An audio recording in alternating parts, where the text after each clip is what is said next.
Friends, family and keepers of the faith, welcome to another Del Boy blog.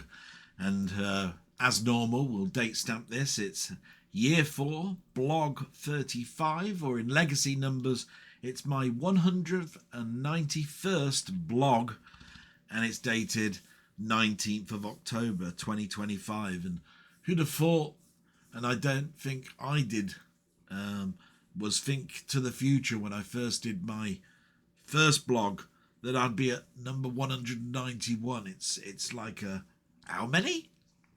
But I sort of like touched upon that last week because I explained that I did my 500th video, and I thought to myself, it's quite a milestone number, that. But I've come away sort of like less doing milestone things.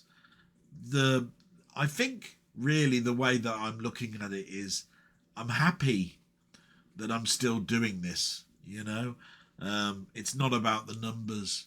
It's about really the quality of that content. And I looked back at some of my early stuff and I thought, it's a bit rough. But then I looked at about a year and a half ago and I switched things up. And I think I've done a pretty good job, all the transitions to an overhead cam and changing some of the volume settings and putting some background graphics and a frame around things and all of that sort of stuff. And really, to be quite honest, I think, that if I did editing, it would look super slick. Do you know what I mean? Because I'd go down that route of doing some homemade backgrounds. I was never that bad at using Photoshop, that and using masks. I'm well aware of how things work in Photoshop, that I could do those types of things. And it made me think about all of those things that I used to have back in the day. A bit more imagination, I think I had. And now with things clouded with my mum, I'm sort of like stagnant because of the amount of time that's required. But I've been thinking, like anybody does when they get to a certain age of your own mortality, the time you take to do things, the time that you waste just because you're tired, has taken away that stuff that I used to be able to do. Because even back a couple of years ago, and I'm talking about the COVID years, I was working 13, 14 hours, going home and still able to just do something on the computer or watch a film before going to bed, and then ad infinitum do the same thing again the following day. And it just makes me think, where did that energy go? Now I get up very early in the morning to give my mum a tablet and then work for an hour before my sister turns up to get my mother out of bed, and then work 8 hours, and then totally concentrate on everything that has to be done around the house. Getting my mum her tea, getting something for me, cleaning, washing up, doing the washing and the drying for clothes, making the bed, all of those sort of things. And by the time I get my mum to bed, and she goes to bed a bit earlier now, she goes to bed about 8:30, 8:45 instead of 9 and 9:30, which was during the summer. And I'm going to bed, I'm getting into my room now about 9:15, and I'm exhausted. There's usually a film on ITV2 or 3 or something, and instead of putting in a disc to watch a film, I'm thinking of watching the first half in my chair, just here. and then watching the last half in bed and fall asleep. And I just think to myself, wow, all that time I'm wasting. All of that time I used to have, to go to events, I could have done it. All those things I used to do, like going to the cinema, was not a chore, a hard thing to organise. For me to go to the cinema now, I'd have to arrange it for when my sister is here, for me to go out the house. And yeah, it bewilders me a little bit. And I want my mum to be around for as long as possible. So I don't think about when that will end to go back to another life, because I know there'll be another hurdle. And that hurdle will be trying to buy this property, and all sorts of stuff like that, because money will come into that. And I might have to sell things that I wanted to display. My life wanted to be staying in this house because it's been the house that I've lived in the longest. It's the one that holds the most memories. And the decor was always my parents. And I had an idea of the decor that I wanted it to be when it became solely me. And that's probably not going to happen. All those things that I've got in boxes that are in the attic or upstairs might now be sold, and I never ever displayed them. And that's sad for me, because it was going to be things like rooms that I would set up that would be my comic book room, or my statue room, or my computer room, or whatever, because I've lived in this one room since 2005. And I had the luxury of having a 3-bedroom house in Manchester for 7 to 8 years. And that's where my mind was looking at. But anyway, that's a little bit of a prologue to this. And I usually do the news first, don't I? And I've got it all written down in my pad. Look, you can see I've written down the notes. And I start off all the time with the news and the war, which I told you when it gets to the 1st of January 2026, the war is still going. I might pitter that out. It's a date stamp. It was to show solidarity. And to be quite honest, it's going so long now that I'll probably just report on the end when it does come, and it will come. But here we go. So this is what was in the news and reported, and it's similar to all the stuff you've heard before. And that is, Putin has demanded Kiev surrender key territory in a call with Trump. The territory, Donetsk, is a key military objective in eastern Ukraine for Russia. The call from Putin came one day before President Zelensky flew to Washington for a high-stakes meeting with Trump.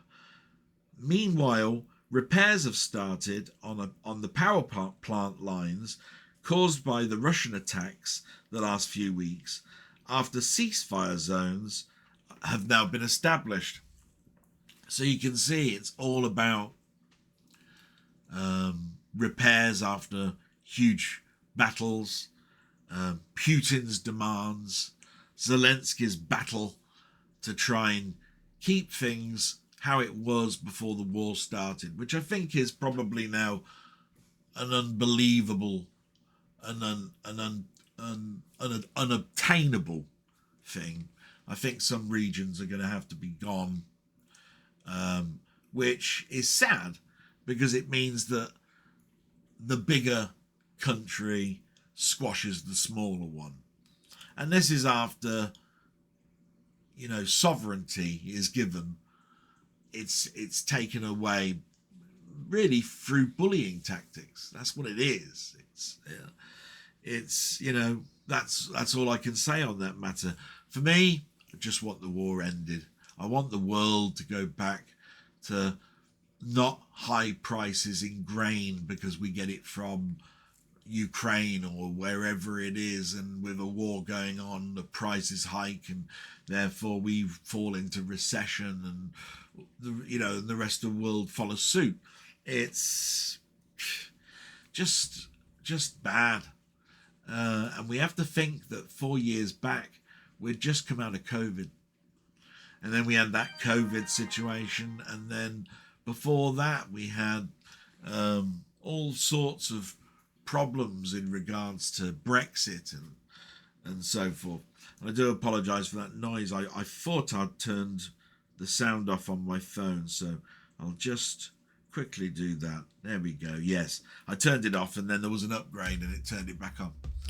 So there we go with that. And then there's more damning news in the UK. So here we go. We read the UK, or the world. I call it UK and world. So here's the first one. More damaging reports on Andrew appear as King Charles faces calls to strip him of the Prince title. Now, this was huge news on Friday because Prince Andrew's under this huge scrutiny because of his relationship years back with that American sex trafficker, has meant that he himself chose to remove his titles of being a duke and other titles given to a person who is a prince, because that's what he is. But I've never seen really a good report on Prince Andrew, and Prince Andrew has always been that person that I just put in the background and go, what a load of bollocks this guy is. Excuse my French. But I'm not a big royalist, but the royal family has been in my life since I was born. So I've always recognised that throughout the world we have presidents and so forth, and not much monarchy anymore. But it's what makes UK the UK in a number of different ways. So I won't go down that route because I'm not really a royalist. But I do think it's absolutely damning, this. And they said on Friday he's removed everything, but they can't relinquish the Prince title because he was born a prince, and that's quite true. You know, Charles was born a prince, Andrew's been born a prince. So it's by birth and how the monarchy was back in the day. Got to remember that Charles and Andrew are post-war babies, and so, you know, are quite in their years now, and we looked at the monarchy differently then. But, you know, I do think he should be stripped of the Prince title. That I do have an opinion on that. So, yeah, I'd like the history books to show, just like the history books have shown how Henry VIII was, or Elizabeth I was. You know, it wouldn't mask history. It would be written down on why, and those reasons are valid. So yeah, I do have a short opinion on that. Other news: the supermarket chain Morrison's. Now, if I remember rightly, Morrison's is the third largest supermarket chain. Have announced that it will close 103 stores and cafes and other outlets before the end of 2025. Now, if this isn't a big clue as to the shrinking market that's going on in Britain, it's almost the same as what I hear in the States, you know, in regards to one of my hobbies, which is physical media, where Walmart, one of the huge outlets in America, and part owner, by the way, of our supermarket chains over here, Walmart and Best Buy and places like that, do not stock or shrunk down its physical media because of the ability to buy them online, whether that's from the distributors themselves, or whether it's huge warehouse guzzling companies like Amazon. So I should think Morrison's is suffering. They've got so much competition from budget supermarkets like Aldi, Lidl, those sort of places, that are battling in probably the right way against Amazon, because they also stock, especially Aldi, even electrical goods, like cheap drills and drill bit sets and deck chairs and all of this sort of stuff, along with their food aisle. In fact, they do it in the middle of the store, so that while you're going around the food shelves, you can't help but see these big metal sort of like tray things filled with budget screwdriver sets and all this sort of stuff, glue guns. I've seen it all, and you look at them and they go, wow, how can you have a 36 screwdriver set and it only costs £2.50, and you know that they're going to be shit, right? It's like Poundland stuff, but they're selling stuff like air fryers and stuff, and they're a third or a quarter of the price. Non-branded stuff, but fantastic for single mothers or people on a real tight budget, because they've always done own branded chocolate and sweets, like they do. Instead of having a Mars, it's called a Satin bar or something like that, right? And it's basically not under the Cadbury's banner, but it's a derivative of a Mars bar. Do you know what I mean? So they've always done that, and fair play to them. There's so many, a lot of the foot traffic has now gone to those because they recognise we've got no money. Do you know what I mean? So all these Sainsbury's that are turning around saying, oh, but if you go down the nectar price route, bollocks, we're not stupid, right? You have to spend £10 to get 1 nectar point or something like that with Sainsbury's. So you can imagine you do a food shop, costs 70 quid, something like that. You get 7 points, right? And you need 100 points to get a pound or something, right? We're not stupid. We recognise the world with Co-op Green Shield stamps, which was the same thing. Or in the cigarette world, it was embassy vouchers, right? You had to collect 25,000 vouchers to get, a lung machine for all that, which you'd need because of all the smoking that you did. But you understand that the philosophy, this is nothing new, and you're trying to mask value by something that is not value. So, yeah, absolutely atrocious, and a sign that we're shrinking. And then the last one was the brother of the Manchester Evening Arena bomber that was at that Alexandra Andre concert or whatever her name was, he's serving a life sentence, but he's pleaded not guilty to attempted murder of 3 prison officers, where he used makeshift blades and hot oil. Yes, he was, although he's in for a life sentence, you know how it works in prisons. If you're under good behaviour, they give you certain tasks. I think they gave him a task in the kitchens. And what did he do? Got together a load of blades, got hot oil, and started an attempt at killing the officers. Why? Don't know, because he's not going to escape or get out with blades and hot oil. But he's pleaded not guilty. I hope it falls on deaf ears. To be quite honest, I don't know why he's a trustee, after doing what he did. or was given a trustee duty, like the kitchens.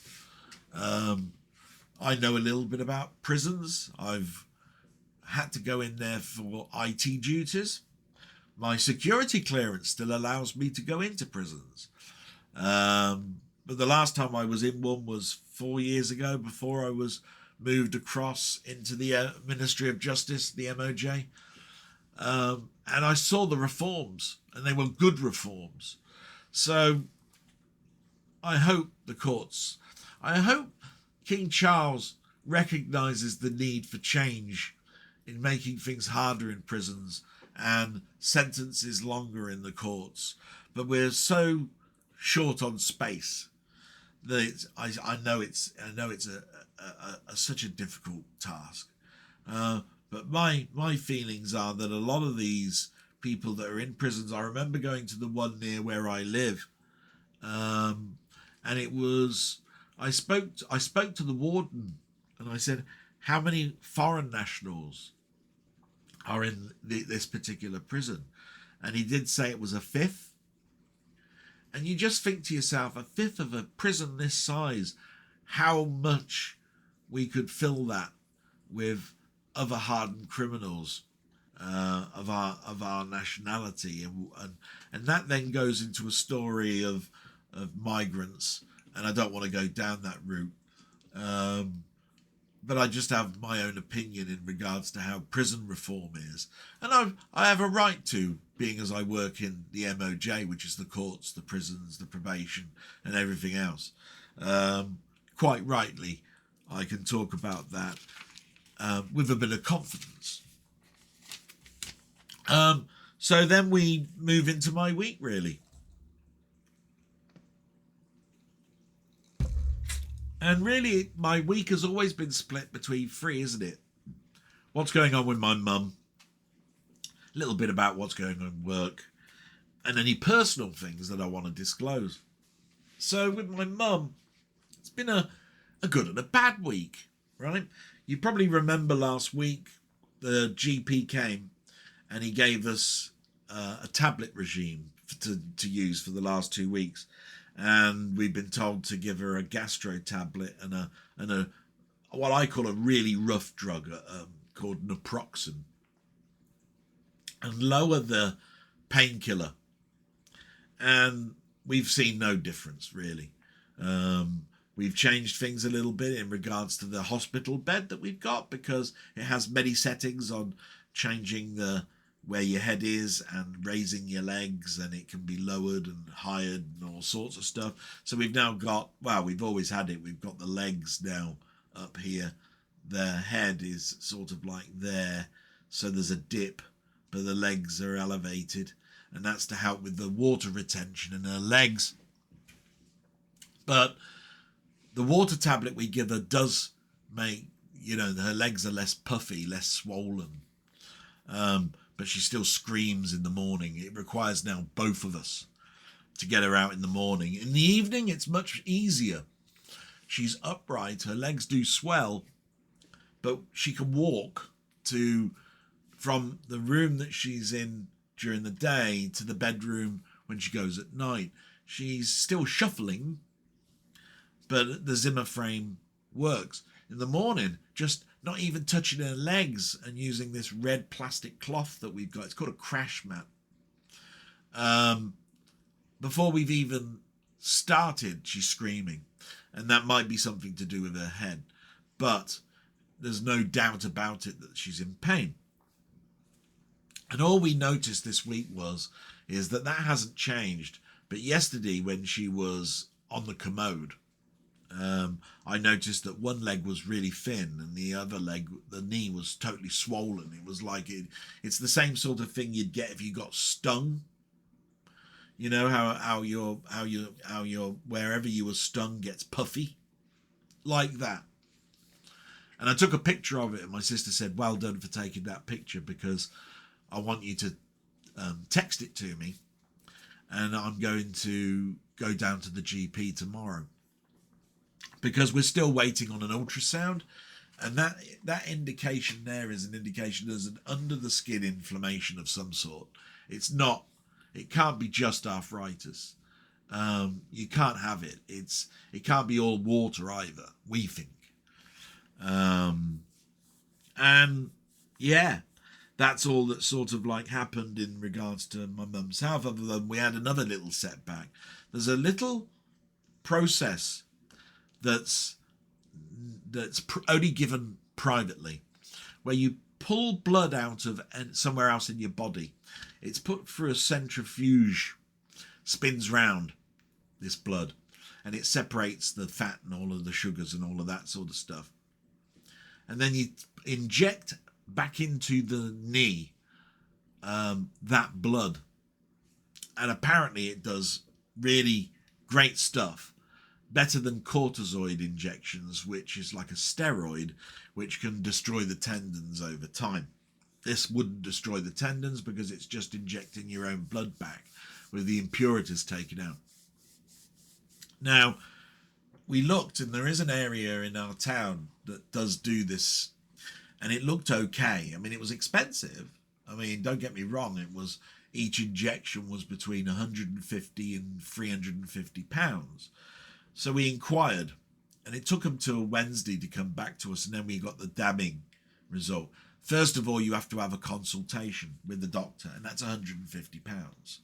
But the bad side of it is yes, the injection may only be 150 or up to 350 pounds. But you then have to book a nurse, a room, one night in this room, the injection itself. And when you total it all up, it worked out to be £2,200 for one injection. And this is where we turned around and was starting to swear at each other, my sister and I, in a good way, because we were just calling them robbing bastards and all of that. Because really, the website is clickbait. You show something that is not true.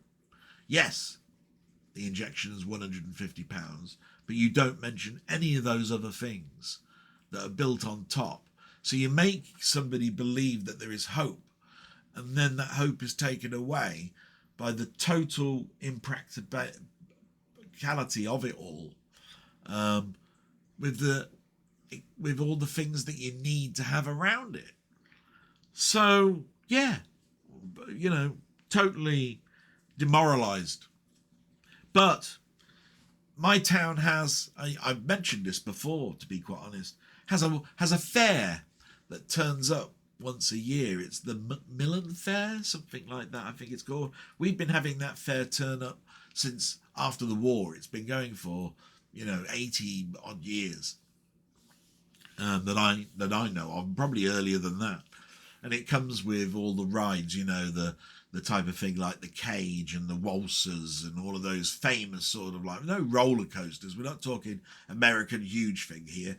We're talking about hook a duck, darts, firing pellet guns, and the rides, like I mentioned before, the Dodgem cars, all of that sort of stuff. And they always have sweets and fast food. And they used to have arcades, and that's how I used to get to the arcades. They don't do that anymore. There's no arcades whatsoever, which is a shame. But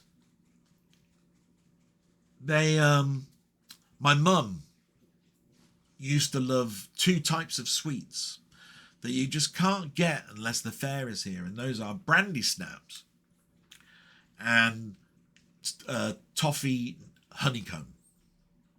Now, you can get them online and all of that sort of stuff, but my mum remembers going to the fair and having candy floss and all of that. She didn't like candy floss, she didn't like marshmallows, all that.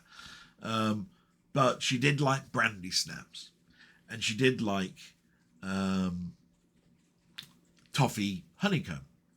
So on Wednesday, I decided in my lunch hour, part of my walk, I would walk down into my town, because this fair is on from Wednesday to Saturday lunchtime. And I would go to the stalls and pick up some bags of brandy snaps, and if I can, honeycomb.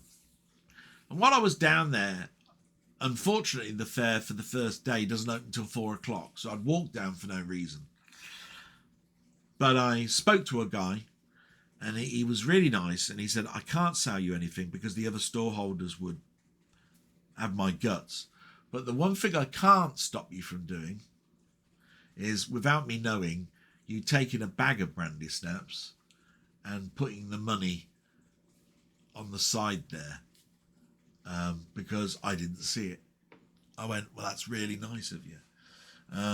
He charged me £2.50 for a bag of brandy snaps, and I bought 2 bags and gave him £6, pound for his troubles. I went, thanks very much.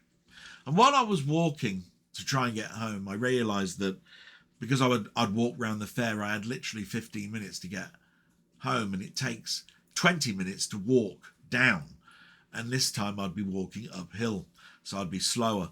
So I needed a taxi, and I was walking towards the taxi rank that I know best, and I noticed the fish and chip store. And my sister and I have always been talking about the fact that my mum used to love fish and chips, or, you know, a bag of actual chips from a chip shop. And I thought to myself, if I come down Friday, I could get some more brandy snaps and some honeycomb, and I could get a bag of chips and bring them for my mum for actual lunch, because I can't get them for her in the evening because I'm by myself, and I can't go to them during the day because, to be quite honest, my sister is here and I'm working. So an opportunity. So on Friday I did just that. I walked downtown again, so it's part of my walk, and it's a good 1.5 miles, so it's brilliant. All right, it takes about just over 20 minutes. And then I noticed, the guy that sold me the brandy snaps sold them me cheaper, because when I went round, I was asking, how much are the brandy snaps, my love? You know, and all this sort of stuff.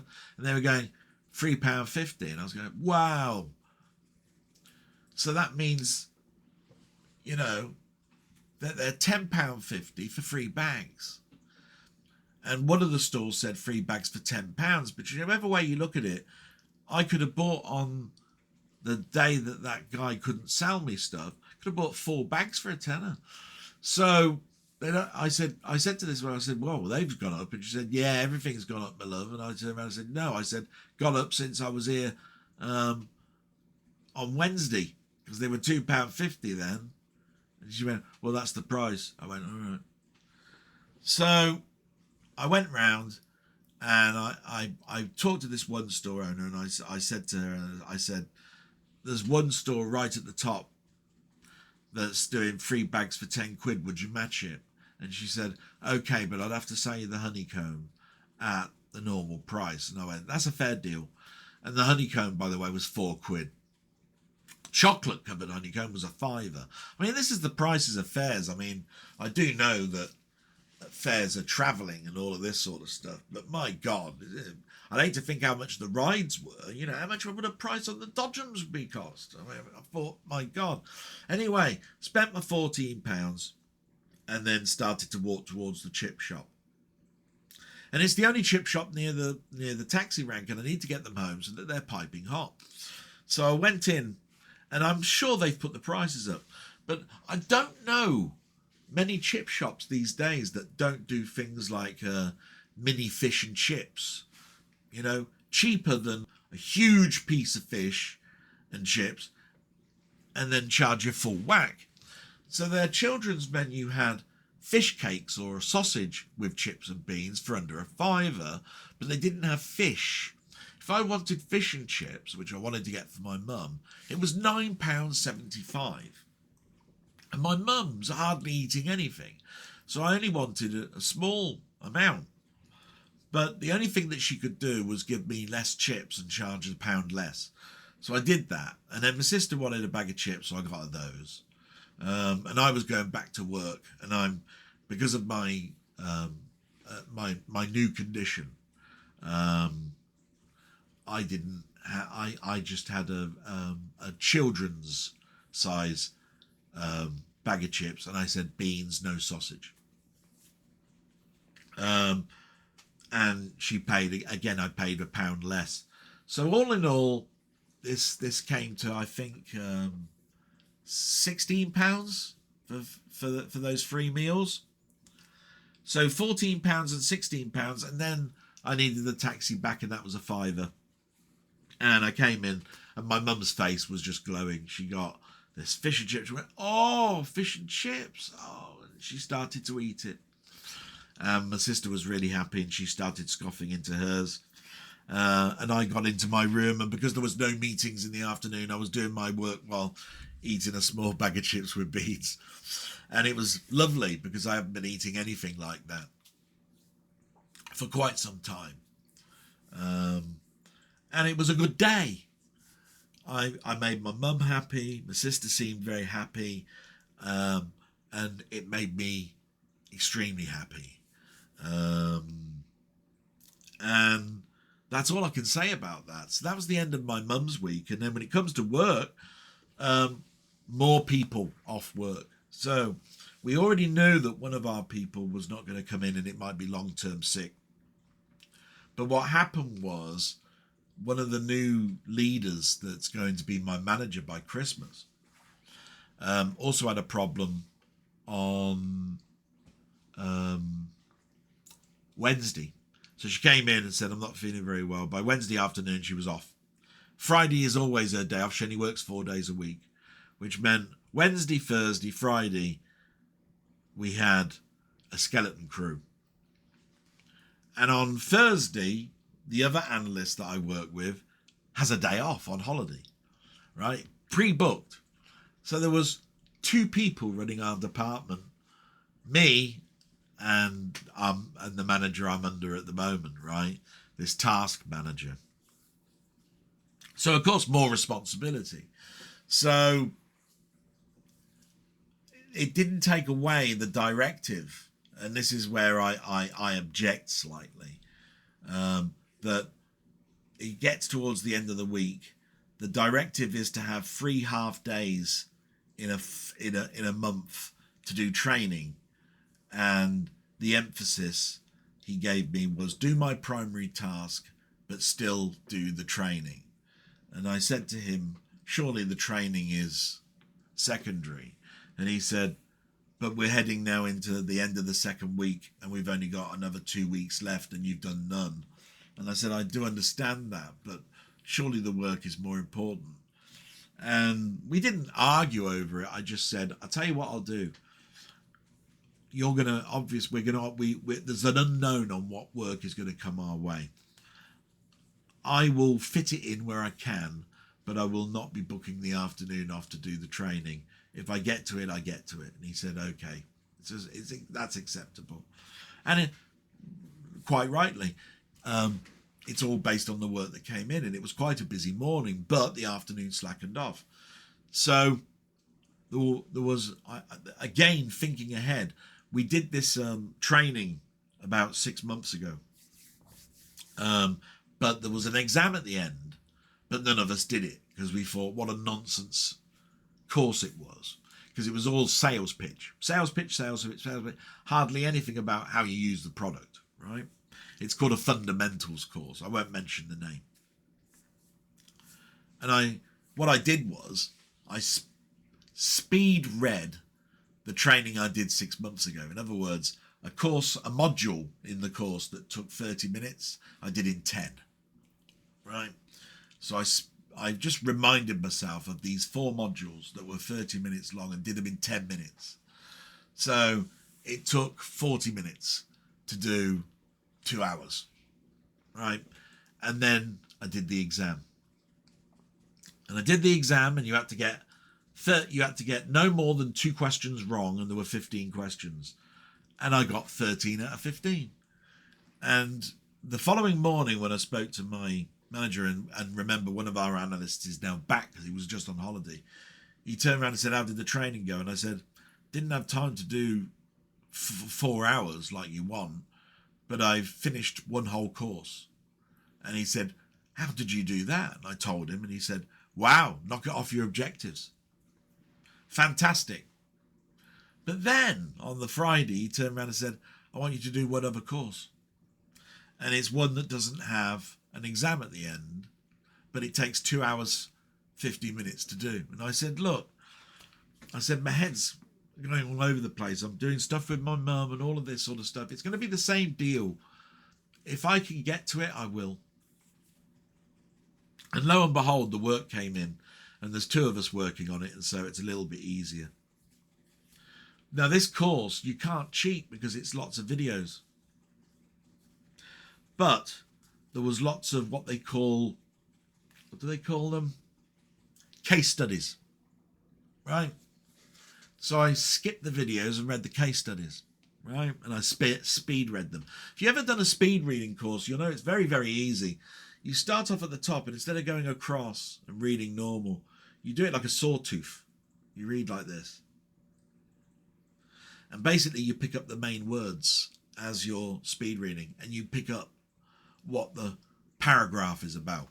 It's not the best way to learn, don't get me wrong, but that's speed reading, right? And I learned that long time ago, just like I learned how to read upside down so I could read on managers' desks. It's things that you pick up. And at the end of the day, I got a message without even knowing what I'd done the course. He said, "Well done. You knocked it out the park this week. You got so much done. I'm very proud of you. Let's hope next week is a lot easier." So I sent a message back to him saying, "Thanks very much. It's nice to be appreciated. By the way, I finished that collaboration course," because that's what it was called, collaboration within departments, something like that. And then I turned my machine off and concentrated on my mum. So I don't know how that message was received, but I wished him well for a weekend and told him that I'd finished another course, and hopefully came away okay. So that's my week. That wasn't bad. Myself, full of the DVLA, and it's driving me nuts. So you may remember the GP surgery were on this case, and they said how difficult it was themselves, my GP surgery, to try and help me. But they managed to get the questionnaire. They got the questionnaire filled in, and on Monday he sent it in the first class post, and a copy to me, and sent it electronically. So on Wednesday, no, it was Thursday I phoned up the DVLA, and I normally phone every 3 days, but I gave them the benefit of the doubt of a day. I phoned up the DVLA and said, "Look, on Wednesday I received my own postal copy of this questionnaire. I've got it in front of me right now. I've got an electronic copy, and you've got an electronic copy. Where am I with getting my license back?" For which this guy went away for about 5-10 minutes, came back and said, "We haven't got it yet." And I said, "Look, I'm not being silly now. I've got it in the post. You've got it electronically." He sent it to the same email address that you sent the questionnaire to.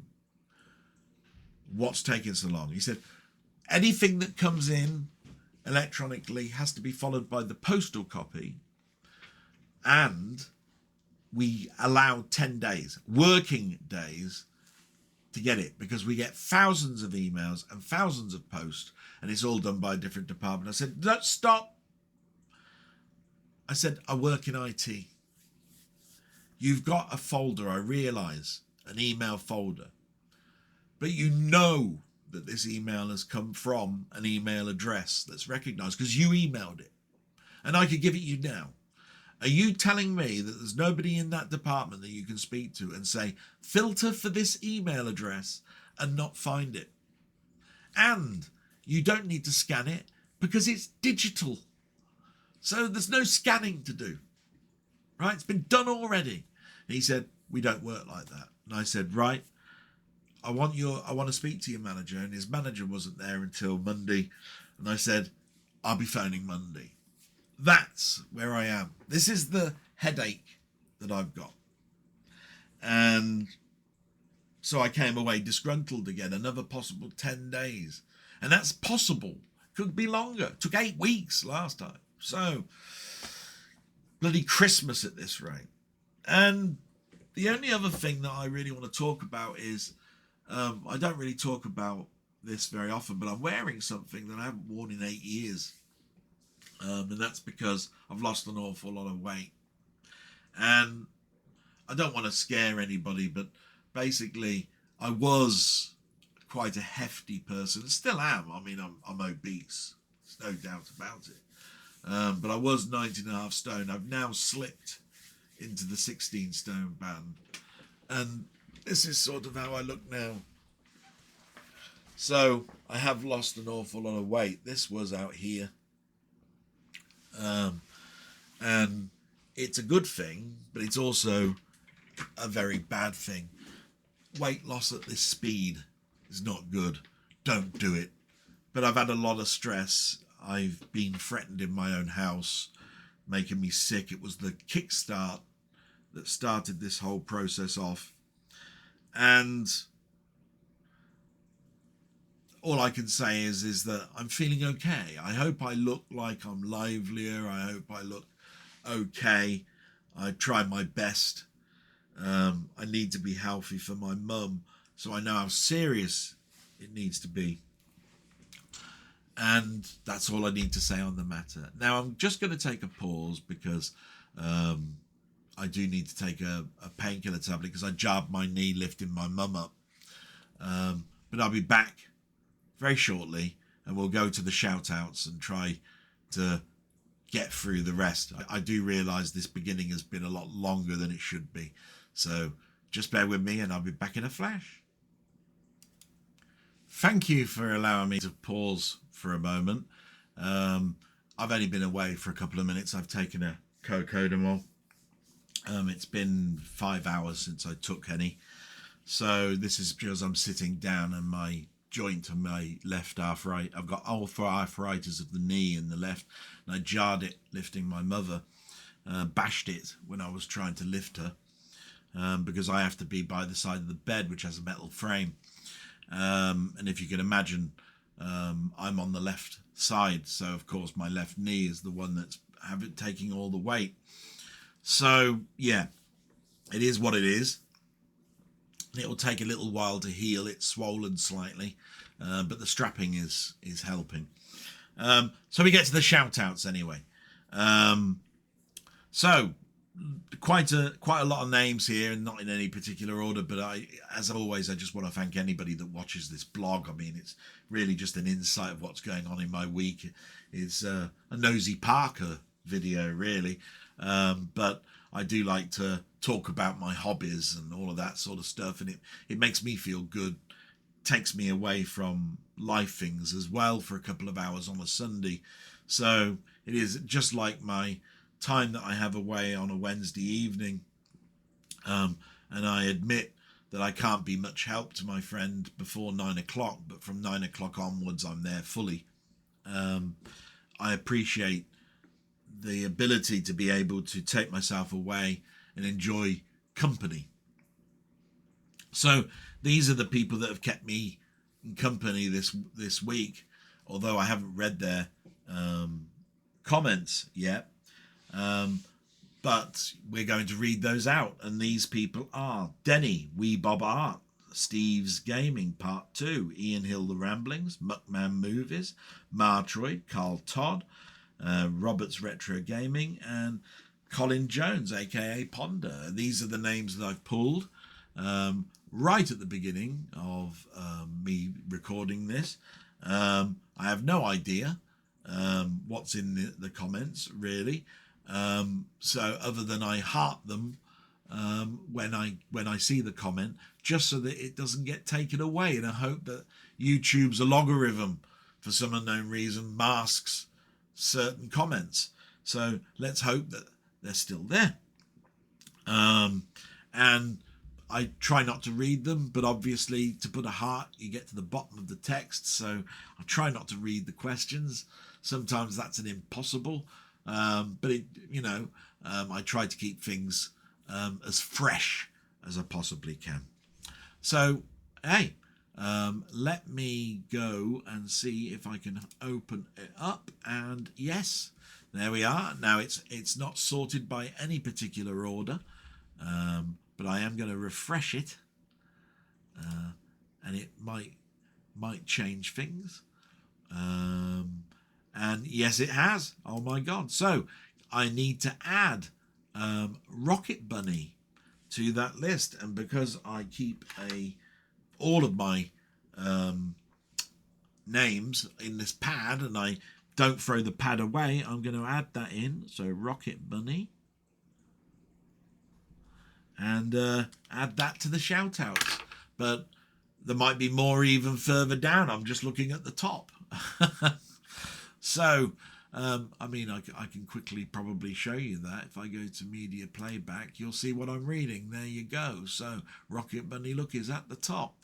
But anyway, I'll read out exactly. And this came in 45 minutes ago. There you are. So you're reading it very fresh, same as me. So here we go. It says, "Hi Del, a belated, very quick comment this week. Wishing you and your mother well. I've had my own Del week, to be honest. My mother is back in hospital after a very bad fall. Oh no, this is how it started with my mum. Found her collapsed on the floor. She smashed her hip, which is now replaced, and damaged her back, so I'm spending most of my time at my folks' house and the hospital since then." Yeah, I can imagine. I mean, the scans that you have to do, the amount of time that you'll be in hospital. My mum was in hospital for just over a week. I feel for you. Hoping to catch you and Ian for a good film and TV chat on Wednesday. Yeah, we always enjoy your company, Rocket Bunny. We really do. When things settle, you say. I was thinking that playing the new Planet in Planet Crafter co-op might be a good game for us to try together. And what an idea. See what you think. Take care, mate. I love Planet Crafter, and I've looked at the game just recently, and the developers say that there is a new planet released on the 17th of November, and it's the third major update to this, and it's apparently a very toxic planet. So on top of what was before, where there was no atmosphere, no air and all of this one's got toxicity, and therefore a number of new bits of equipment that you'll need to purify the air, because your equipment that you'll have on you will be constantly attacked by acid in the air.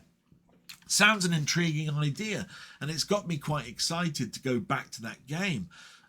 The mechanics will be the same, so we'll both have an understanding of the stuff that we'll need, like ice for water and what was it, manganese, iron, silicon, all of those sort of things, plus radiation type stuff to power the equipment. So yes, and then there'll be all those meteorite showers again, where we're picking up all the rare stuff, knocking rockets into the air and causing these asteroid bombardments to become more common, and all of that sort of stuff. Sounds great.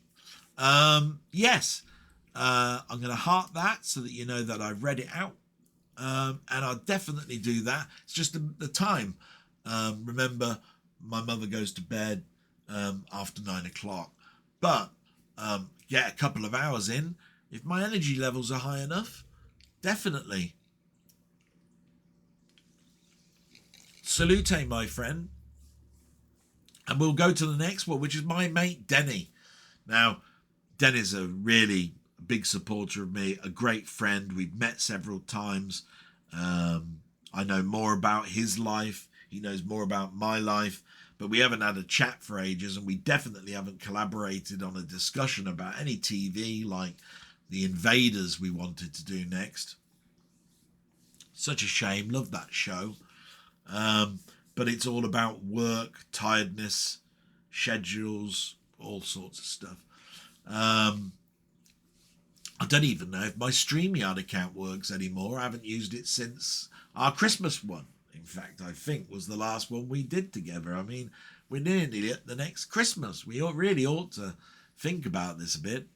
But anyways, but hiya, mate. Thanks for updating us on your mother's current condition and the issues you've been facing.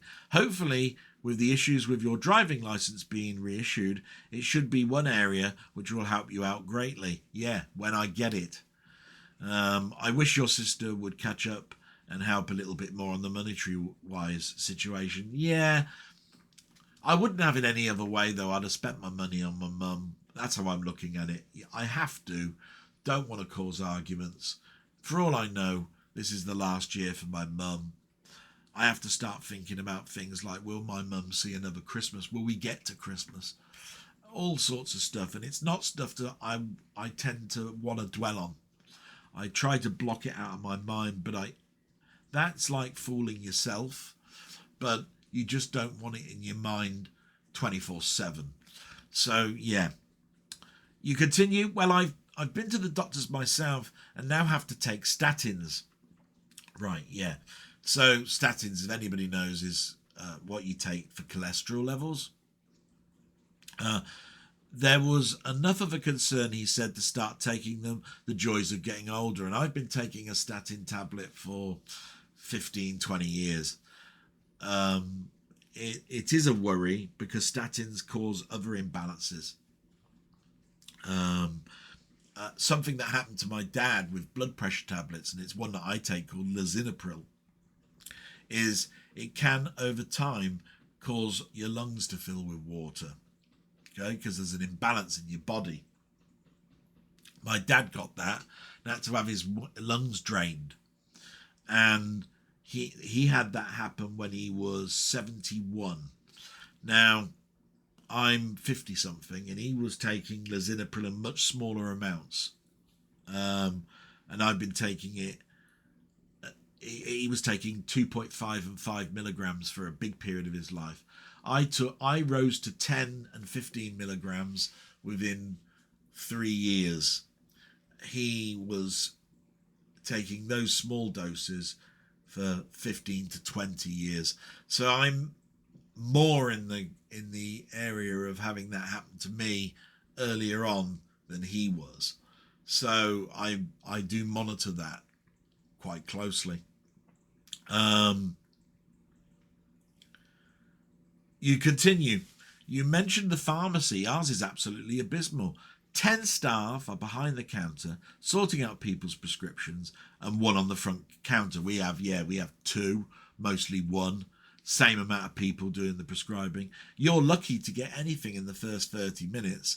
Honestly, once I had to wait 45 minutes. All they do is constantly gas to each other, and I'm constantly going up to the counter and they're not ready, and then having to wait, and I can't do it in my lunch hour and have to come back in the afternoon, which is an impossibility now with my mum. So I have to go back the next day, leaving a whole day of tablets not with my mum when they were ordered electronically from the doctor and signed to be given out that same day. It's atrocious, really bad. You continue. Our new roster for work is being voted on next week. Hopefully this will give me more of a home life balance. It won't start until January next year, but I'm good with that. Hopefully it'll give me the motivation to start doing things again. Yeah, see how difficult it is, matey, that I've been talking about in regards to getting stuff done on YouTube. I've done one video this week and it's nothing. And this is the only time that I can get anything done. But I'm concentrating on that as much as I can for next week. I might need your help and advice soon. My desktop PC is on the final lap of its existence. Hopefully I'll get something a little cheaper, Black Friday or the New Year. Yeah, I'm looking at Black Friday or the New Year as well for this. I've been putting a little bit of side money, but I could only save something like 50 or 60 quid a month at the moment, where I used to save 300. But that money depleted with my mum. So I'm hoping that I can get a motherboard, a chip and RAM by about Christmas. I was hoping by the Black Friday sale, but it's doubtful for that, which means that everything else by the new year is a possibility. Nothing spectacular. I will aim for a i7, because his i9s are totally out of it, or go down the Ryzen route. But it might possibly be the recommendation I gave all of my friends, which was a black unlocked i5 processor, which is a good mid-priced chip, I won't need to worry about the graphic card. I think it's good enough, and I've got enough hard drives to last half a century. Bought in the Black Fridays before this, still boxed, still not used. So it's really just the RAM, the chip, the motherboard. I could even possibly use this case, and I possibly need to alter the power supply because it's now 12 years old. So yeah, even though it's a 1200 watt power supply, I doubt it's probably keeping a constant 12 and 5 volt rail. But we'll talk about that when you're closer to needing it, because we'll do it together. I'm sending you through another game on Steam. It's a Defender clone, but different enough to give you the game a fresh coat of paint in the gameplay area. Check your Steam account later today on Monday. Well, that's very generous of you, matey. I'm so sorry I couldn't accept your other game that you ordered for me, which was a zombie survival game, because I already had it. I hope you're not spending anything other than the money that you got back for that game on me. I love receiving gifts, don't get me wrong, but I don't know your monetary situation. You're saving for a PC, and I'd rather you concentrate on that. I hope you did accept my game I sent to you. I've not received any notification that you have, but I thought that you'd get great enjoyment from that game, and I hope you see it when you next log into Steam. Maybe it's your work that's taking you away from that.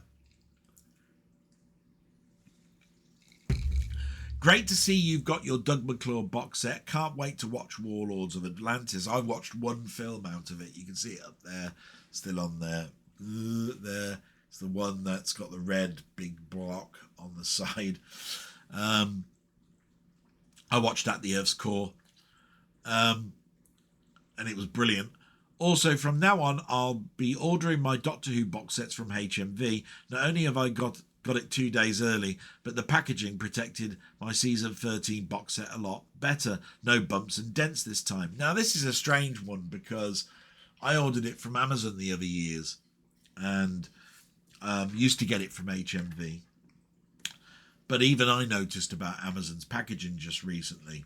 So I swapped to HMV. When it was announced the very first day that it was announced, I went to HMV and ordered it. I'm waiting for mine. It won't arrive till tomorrow, but I get it day one. You got yours 2 days early. I'm dead jealous.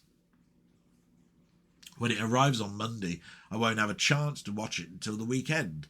If it arrived on Friday, I might have had a chance to open it up and have a little look at some of the episodes, because anybody that's a Doctor Who fan knows that season 13 is the horror year. And I really, really, really want to watch things like Brain of Morbius again.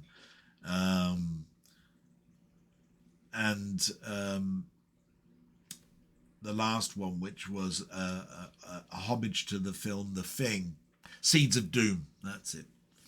I want to watch those again very badly. Pyramids of Mars I watched just recently, but it'd be nice to watch it again. But yeah, what a fantastic season. It's probably my favourite season, especially for the Tom Baker era, but for a number of years, number of decades, season 13 was my favourite season. So I'm really looking forward to that. So question for this week regarding Ian Hill's latest video. What do you think are the worst and best movies to TV adaptations? Oh, wow. I have to think. So best TV adaptations. Now, remember, this is reminding you, Denny, that I haven't watched a lot of TV recently. So the stuff I'm going to mention is probably really old stuff. But I do remember enjoying Bates Motel, which is an adaptation really of Psycho, and thinking that the character definitions were so expanded and the setting so familiar to me for Psycho that I thought that was a great series. A lot of people will probably be shouting now going, it's a lot of shit, what are you talking about? But I actually enjoyed Bates Motel, and I thought it could have got on a few more seasons than it did. But the very compactness of how many seasons Bates Motel ran for, I think improved it. It's sort of like the same sort of deal with Fawlty Towers. They only did 12 episodes, 2 seasons of 6, that we remember it. And it goes to that other thing that we talk about in our minds. We think that there were hundreds of Scooby-Doo cartoons, right? It ran for 2 seasons, because I've got a documentary that I watched this week and it reminded me. 2 seasons, for which they just repeated the same episodes over and over again until, 1978. So there was a good 7 to 8 years of nothing, but we thought that there were hundreds because they repeated them over and over again. And some of them were just, what they did was minor changes and just changed the beginning and the end, and the middle bit was the same, and it fooled us into thinking it was a new episode. And in our child minds, we thought they were. In our adult minds, we see it. But that's the beauty of physical media and being able to watch it and seeing it for ourselves. So, yeah, Bates Motel. I enjoyed the film Fargo, and there's been a faceted seasons of Fargo concentrating on different people and stories in that sort of like universe type thing, that that particular world. I like that. That was good. Going back in time, I thought the On the Buses films were good adaptations, just bringing in a bit of Britain here. I really liked the first film. The second film one was good as well. Holiday on the Bus is probably less so, but still fun. I think by this particular time, there was the humour was stretched a little, because really when it came to the films, they were just adaptations of the TV episodes. A couple of them strung together, and or the skit that made that particular episode funny was brought in, if you see what I mean, based around a very skeleton story for the film. A modern one, June. Can't forget June. Came out this year, 6 episodes. More a sort of like detailed, serialized version of the new June films that have been produced in the last 3 years. That was great. But I think like Ian was turning around. There's very little modern that I know of. I mentioned Wednesday to him in a comment, which is a bit like the Addams Family. I think that works. But if you go back in the past, you had a ton, didn't you? I mean, you got Stargate, MASH. I mean, you could go on and on and on. Stargate, look at how many seasons there was of that. My God, MASH. The last episode of MASH had one of the biggest audiences going. And although it wasn't my favourite comedy, it Americanized, quite good. It wasn't bad. It's just I was more into watching things like Porridge and Fawlty Towers and Only Fools and Horses than I was watching MASH. But it was still great. I remember watching it on BBC Two at 9 o'clock. Like I was watching a lot of Americanized stuff then. But I'll stop it there because we've got to go to the worst. And the worst modern one that I remember watching to was this latest adaptation of Lord of the Rings that came out. That was piss poor. Excuse my French, but it was piss poor. Bloody awful. I watched it and went, what am I watching? Jesus, this is nonsense. How can you turn such a beloved free set of films and make this drivel? Because it was, in my mind, it was drivel. Going back, thinking of another beloved IP, because I won't call them franchises, it was an international, as an intellectual property, RoboCop in the 90s. Oh, man.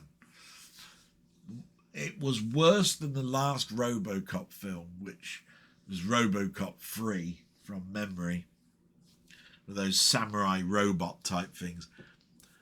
And it was just a watered down, themed load of rubbish that I tried to take out of my existence. I watched it literally, and I do mean literally, on a channel called Legend or Rewind about 6 months ago.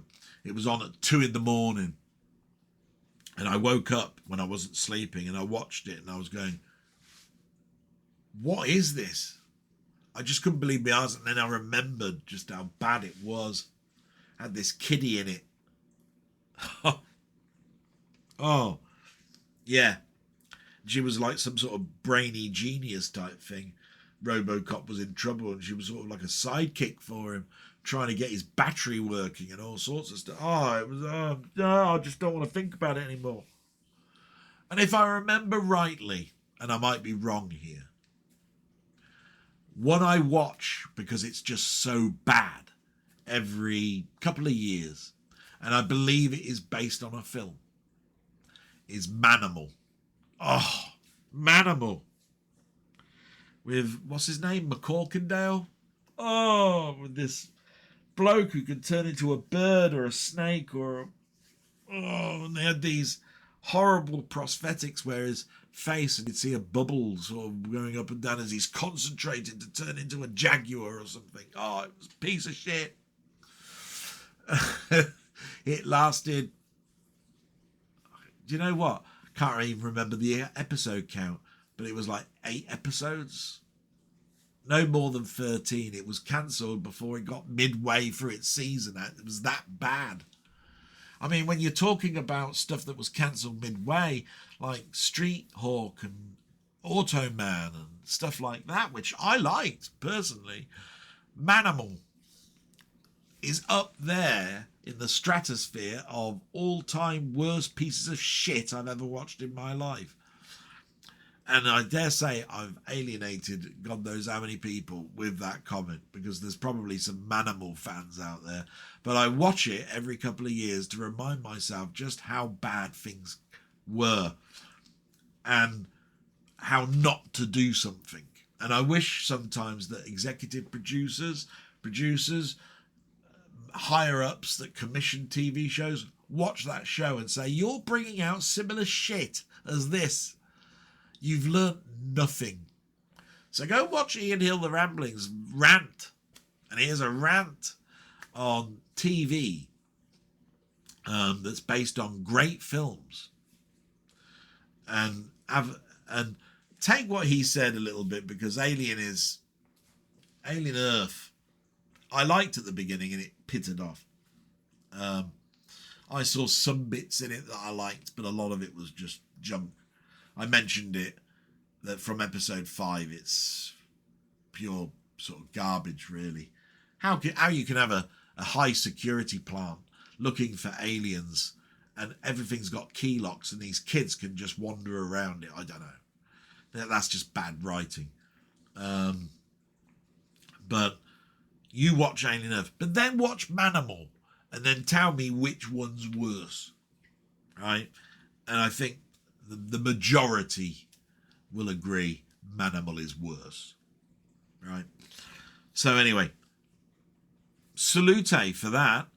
All the best, my friend. I'm free later tonight to Monday to chat if you have any free time, and I'll try that. Unfortunately, again, getting my mum to bed, she usually finishes about 9 tonight. I was hoping to watch the Formula One, but of course I'd make time, because by the way, the Formula One is in Texas, and I think the race starts at 8, which means I'm not going to be able to watch the start. But I do like the Formula One, but it's probably the perfect opportunity for us to chat. Monday I'd be in the same situation. When it gets to 9 o'clock, that's the time. It's the sweet spot. Thank you very much, my friend. Salute to you. Absolutely marvellous. Great question as well. I'm sure a lot of other people have got their own opinions on bad movie TV. And please, anybody that leaves a comment, feel free to go, my answer to Denny, the worst film to TV adaptation is. Why not? Make it a community thing. Wee Bob Art does that, and that leads me nicely to Wee Bob Art, by the way. So, what have we got from Wee Bob Art? He's put, great to listen along as always, Del. I've been working overtime this week, so trying to get round to listening along has been a challenge. I hope you and your mum are good as you can be. Watching your Muckman video just now. Anyway, question for next time. I think you have mentioned downsizing or the Incredible Shrinking Man movies. Yes, the downsizing video was an interesting one, a slightly different take. But how many Shrinking Man films of type films have we seen? Like Honey, I Shrunk the Kids, the obviously aforementioned The Incredible Shrinking Man, all of that. So you said you've mentioned downsizing or the Incredible Shrinking Man movies. If you were small, well, I am. I'm 5'11". What would be the coolest thing you could do? Weird question, but it is what came to mind. All the best. Wow. I don't know how to answer that one really, because it's like the first thing that comes to mind after watching lots of TV stuff would be how to survive. What am I going to do about food? What am I going to do about drinking? But that's not the question. I think it's more like, right, I've just shrunk down right now. Forget food, forget water. What's the first thing you're going to do? I think the majesty of that question would be, I'd love to be able to see what my room would look like from the height of 1 inch or something, right? The difficulty I'd have with getting through this carpet for a start, because it's those sort of like plush, sort of like, it's not that hard carpet tile, it's a proper pile carpet, you know, so it'd be like grass, it'd be like running through a wheat field. But just imagine being able to enter inside the back of your TV and having a look and see how it works. The same for my PS5 or my amp, or going inside the keyboard and seeing whether I'm blinded by the neon lights that come from the keys, all of that sort of stuff. And then just seeing how bad at cleaning I am, you know, all of that sort of stuff. And yeah, but I suppose what everybody would have in the back of their mind is, what naughty things could I do, you know? And I'm not talking perverted, like going into toilets and stuff like that while a girl's going to the toilet or something. But what naughty things could I do? What pranks could I do being small? And I suppose I could use things like a cotton reel with thread and spin it across the bottom and get somebody to trip over or something. But then I feel about the fact that my mum collapsed and all of that. That wouldn't be good, would it? But how would I play my games? Handhelds would be the size of a, you know, the size of a garage, you know. That's an interesting one. I'd have to give it some thought, you know. But I think the most interesting would be, because I've lived in this room now for 20 years, and solely this room, is what my surroundings would be like. And there'd be challenges. The spiders that come in, they'd be there. Cobwebs. Just everyday dust would be like walking on sand dunes. You know, if there was things like dust balls that you've missed, you know, that are in the corner, you know full well that the more electrical equipment you got, the more dust that goes. And dust is basically just your skin that you shed, you know. So of course that happens daily, you know. It's why we wash to foliate. So yeah, interesting. Be interesting though that I wouldn't have to do any more cleaning other than the area that I'd need to live in. But yeah, interesting. Brilliant question. Thank you so much, Wee Bob Art. Absolutely brilliant. moving on to Steve's Gaming Part 2. Let's see what my friend Steve does. And you know that I have to do, because it's the law, my salute. There you go, you little bastard. Fucking hate you, you little shit. I hate you. Your channel's just too good. I have to do that. It's the law, like I said. And one of my closest, probably fondest friend. Known each other for so many years and done talked at length with each other. Oh, always by text, but great. He's put, "Hi Del, hope you and your mum are managing things okay and that the week was good for you. And I hope you have your driving license back." No, a bit longer, I'm afraid. Bit of a mixed week for me, but I won't go into this here. I have been reading up where I can, matey, and I'm so sorry that I'm not in that Discord as much as I used to. It's all down to my mum and time. But I do look out for alerts that come from you, and I go back in and read where I can.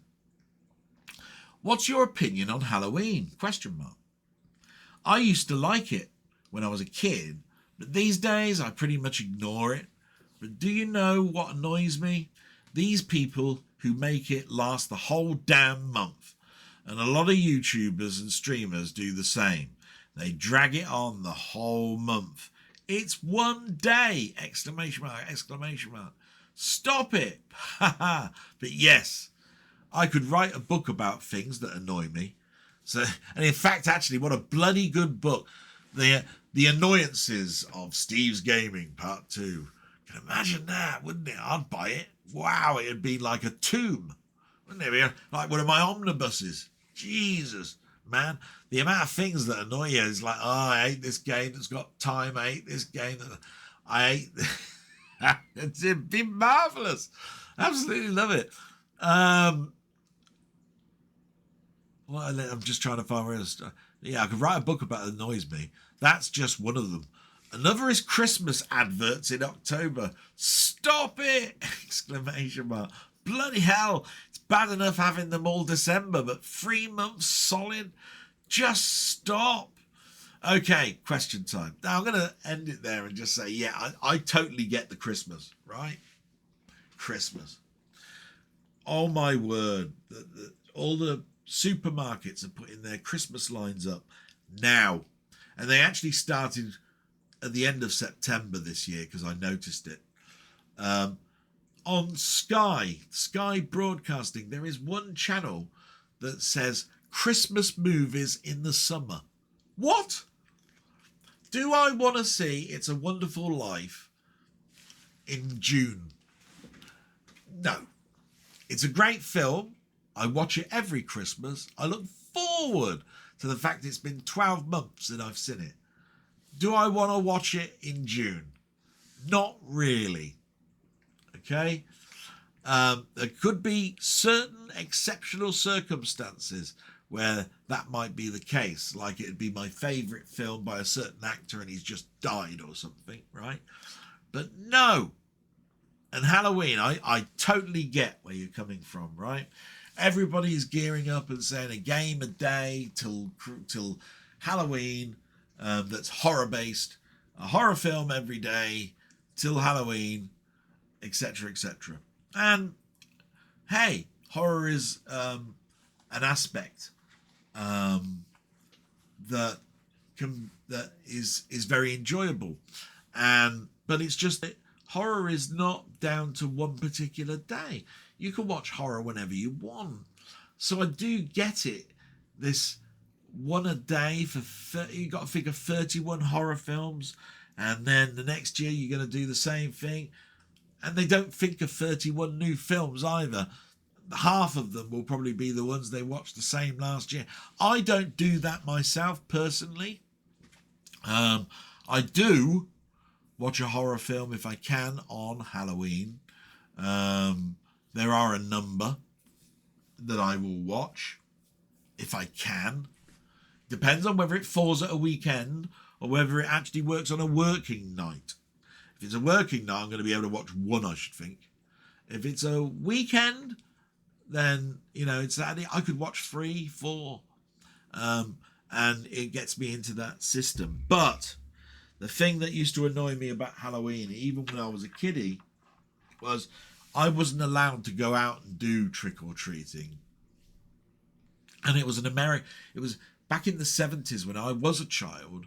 It really wasn't a street that would recognize what trick-or-treat is. It was very much an Americanized thing. We'd just started, because I lived in a council area that was now started to be privatized. It was a street that did have still a mix of council houses and a mix of private houses. Ours was an ex-council house, privately owned.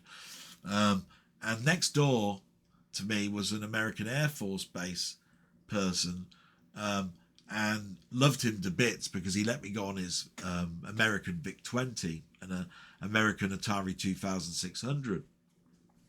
And to be quite honest, he, you know, embraced trick-or-treat.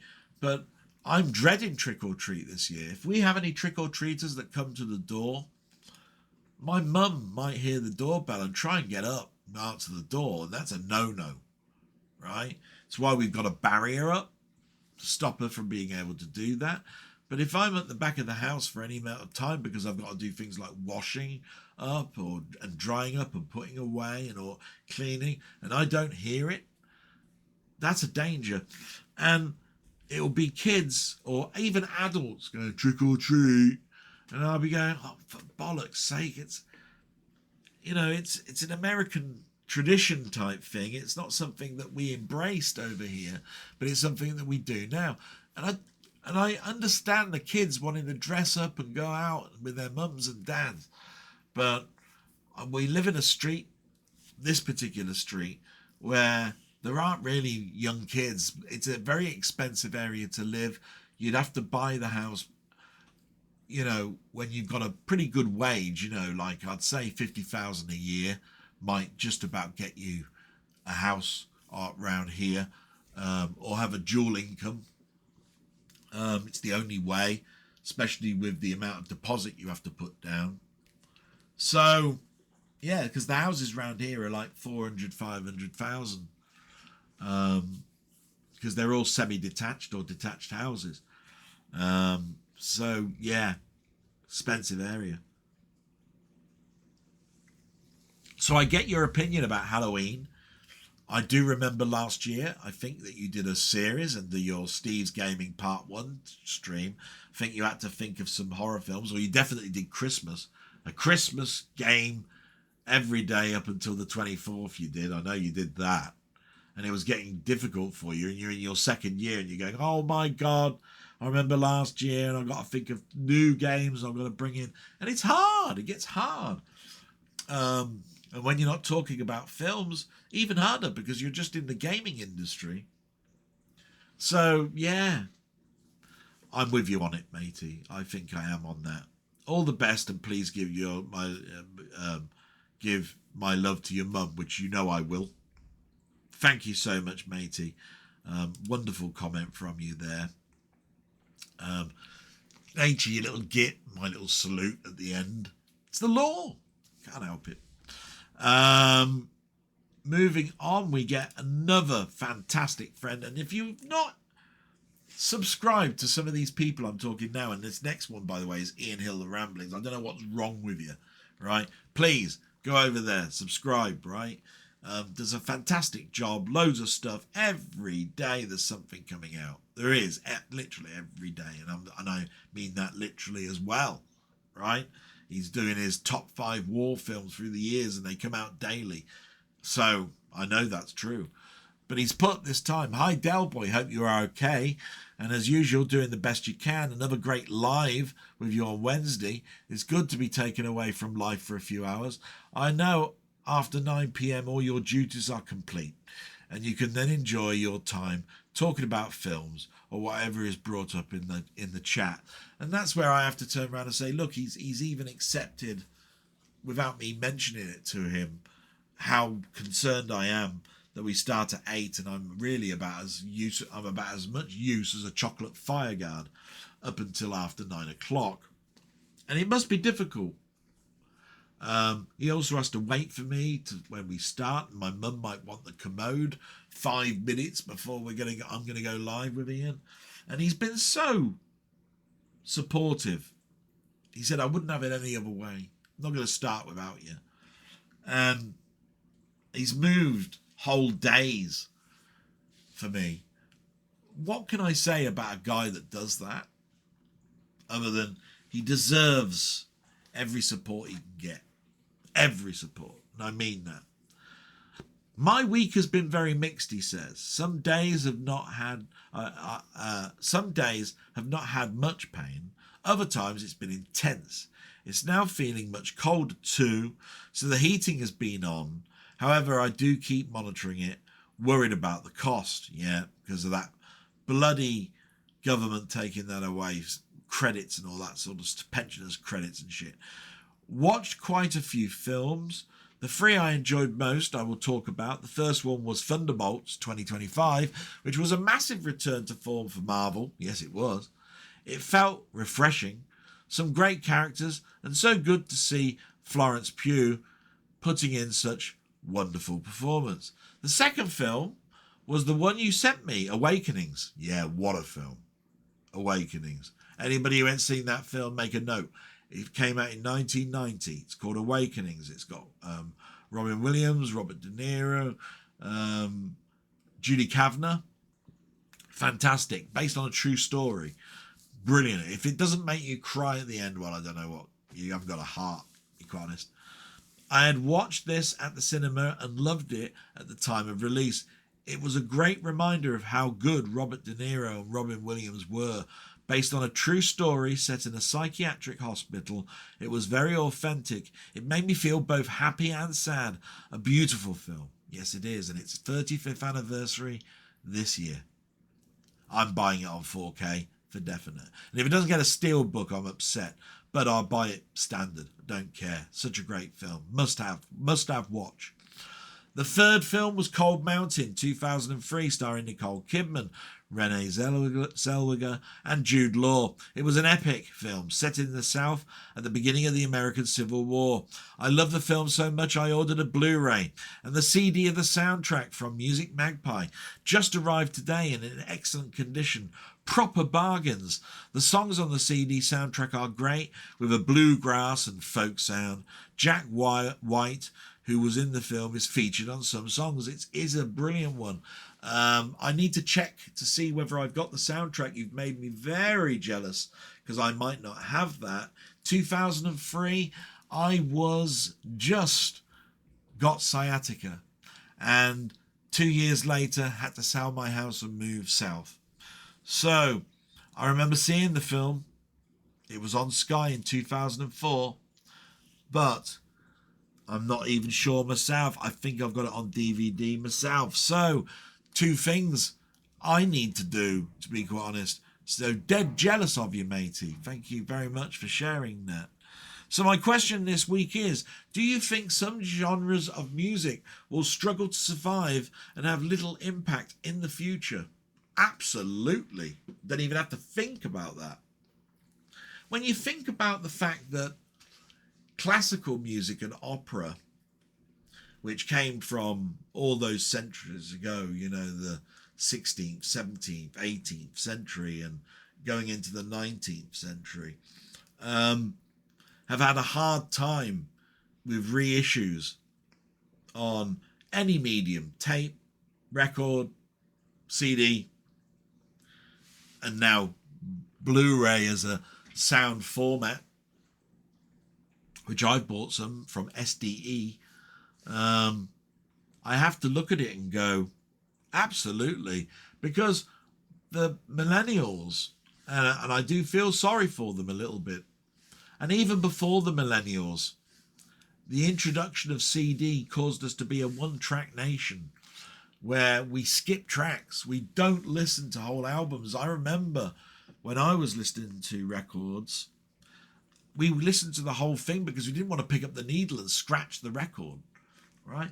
So we'd listen to every track And some tracks are put down on the record in a specific order to tell a sort of story or theme.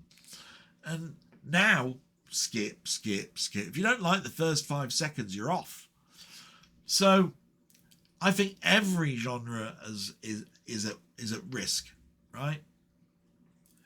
And classical and opera will definitely fade, I think, to non-existence, even though we've been saying that for years and years and years, and it's still around now. The importance of that music, I think, will mean it's going to still be around for years and years and years to come, because anybody that studies music knows that you study the greats, and you get to modern later on. So you're always studying Eine kleine Nacht music and all of that sort of stuff. To play on piano, glockenspiel, triangle, trumpet, saxophone, whatever, right? And the modern stuff later on, which is always what you're asking for. Can we play the latest record from, I don't know, Aha on the piano this week instead of, Moonlight Sonata? We always did this in music class. But, I think it will have a hard time now, if not non-existent. But everything, I think, rap, hip-hop, all of that sort of stuff, I listen to the first now 10 seconds or something and go, oh, no, can't listen to that. Oh, dear. And yet I'll watch on TV and an advert will come on with a track. And I'll go, oh, I want to listen to that now. Again, it was from the 80s, that one. So there's an advert at the moment that I think is for Virgin and their satellite channel. And I've forgotten who the track is by, but it's a well-known 80s song, and it's brilliant. And every time it comes on, I'm humming it. it's brilliant, fantastic. What a great question. All my best wishes to you. Have a great grand time. I'm getting better, and he does. I'll see thee again. And you will, my friend, on Wednesday. Thank you so much. And salute, and please go and subscribe to all the ones that have got channels. I think so far, every single one so far has got a channel other than Rocket Bunny. So they're always in my description. Please have a look. And we get to Muckman-Movies, another person. Great person. And true friend. He's put, Halloween is approaching. This is how he starts. Will you be watching a horror film on Halloween? ? Like many do. And if so, which film or films are you likely to choose? Or will you play a computer game based around horror to get you in the mood, like Plants vs. Zombies, or the old side-scroller Splatterhouse? Yeah, it's old. I can mention older ones. Or can't you be bothered with all the fuss that surrounds Halloween? It's not that I can't be fussed. I don't have... I'm a bit like Ian and say Halloween and horror. Horror is any day of the week. So it's less for me than, say, Christmas. But, yeah, I'll be playing a horror game. I'll be playing a horror film. Let me see if I can mention some films. Ones that I tend to drift towards are ones from different eras. So I will watch Dracula or Bride of Frankenstein from the 30s, the Universal Horror Monsters. I will try and watch a Hammer film, probably, and Frankenstein Created Woman, if it's not Dracula, because Frankenstein the Created Woman is one that's just arrived from Hammer themselves in 4K, and I haven't opened it yet. So there's one.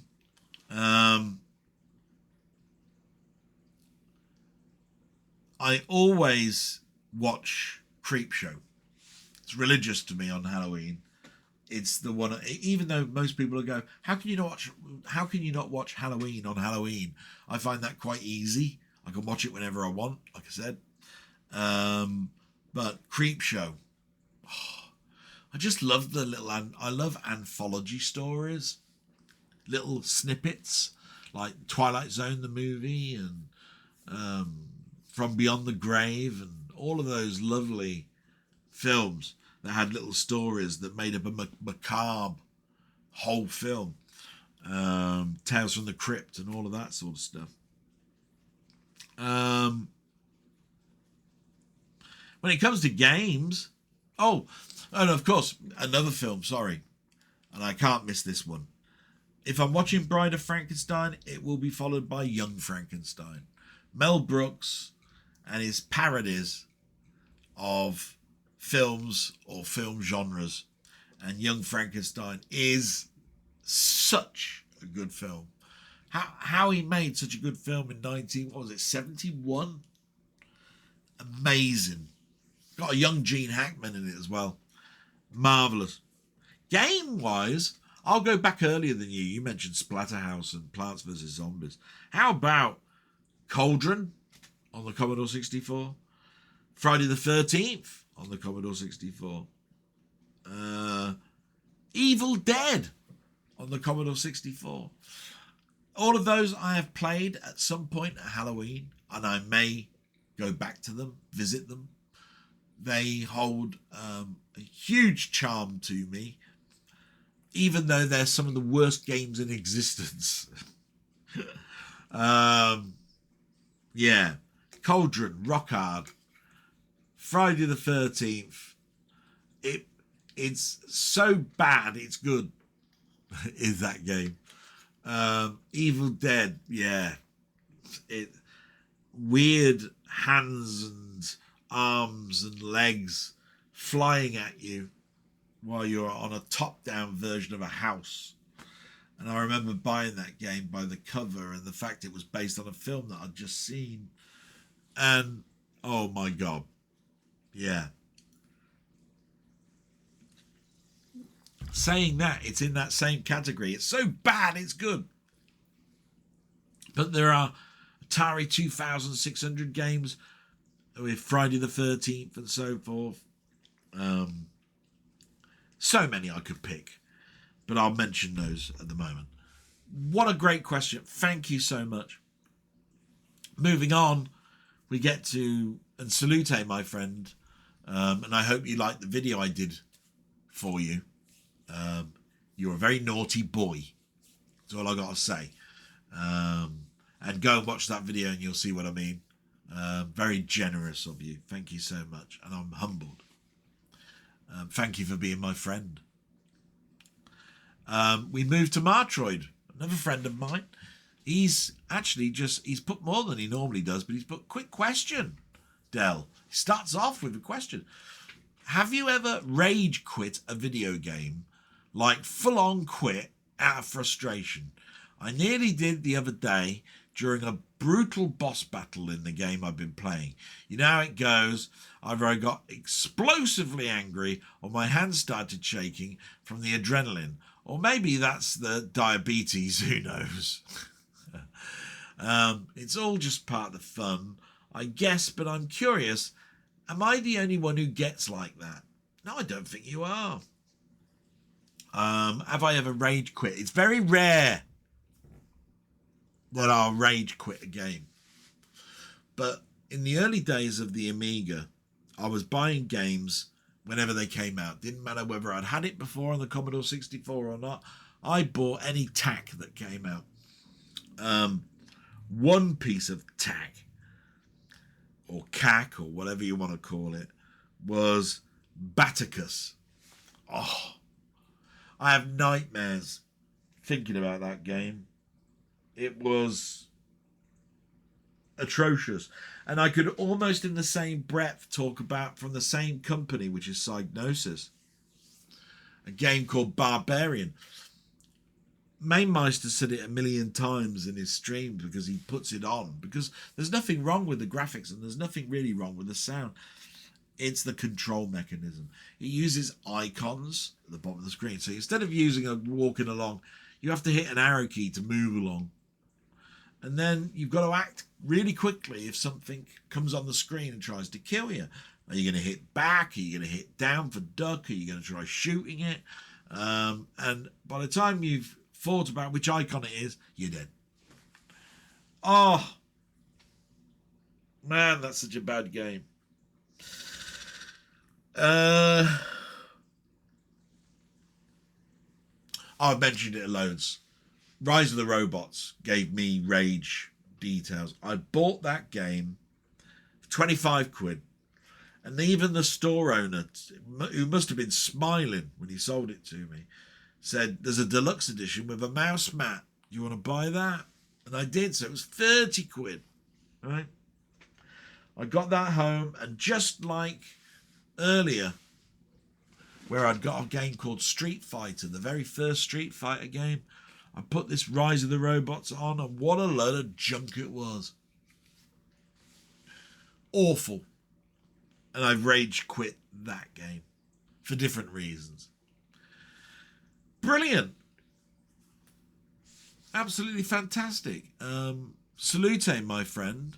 Hope that's answered your question for you. And I'm just going to take a small break because I've been going for another hour or so. We're nearing the end, so I got pretty far. And I'll be back in a jiffy. Just need to splash my face with a bit of water. Okay, I'm back. Splash my face. Hope I'm okay. We move on to Carl Todd, I believe. Yeah, Carl Todd. Let me hit the read more button. Oh, it's got quite a lot here. Hi, Dale. Well, I hope that saga of the driving license has finally been resolved. Yeah. That would at least be one step in the right direction. I hope things are improving with your mum's leg too. Stress can be really damaging to your health. I had a very stressful situation several years ago that caused an overactive thyroid. I lost weight and energy. Luckily, it's easy to see a doctor here, and after a few years of medication, the problem was resolved. I know that is hard with everything that is going on, but I wish that you could have at least one day a week where you could just have a full day to yourself so that you could unwind. Yeah, wouldn't that be good? Just imagine all those years and days mentioned, which is why I mentioned it really, where I had so many days to myself and now none. It's amazing. One day I look for now. Some questions for you, starting with a few from your youth. You have often mentioned a Saturday cinema club. I didn't have that luxury, but when I got a little older, I would nag my parents to see a film. Going to the cinema was a magical experience when you were young. Queuing up to get in, no large multiplexes, and then that's true. And then the feature before the film, the adverts, the trailers, the lady selling the ice cream, etc. I've talked about all of that. Loved it. One thing that really amazed me were the trailers. You went to see a family movie and the trailers would be advertising an X-rated film. Now, that's an interesting thing because you're talking about X-rated and we're in a different rating system now. So we are talking, what are we talking, up to 1981? Where we had the old rating system. So X-rated films. It felt like you were seeing something that was forbidden. These trailers remained in your mind and you were desperate to see them. One trailer that really stuck in my mind was the trailer for the original Mad Max, where were there any trailers for X-18 certificate rated movies that you remember seeing as a kid that really stuck in your mind? I have to talk a little bit here because the rating system in England was different to America, but we had U, A, AA, and X, and I think triple X. And I remember that when we were even at the cinema in the 70s, going to cinema club, most trailers, if not all, were, as they are now, equivalent to the film that you were watching.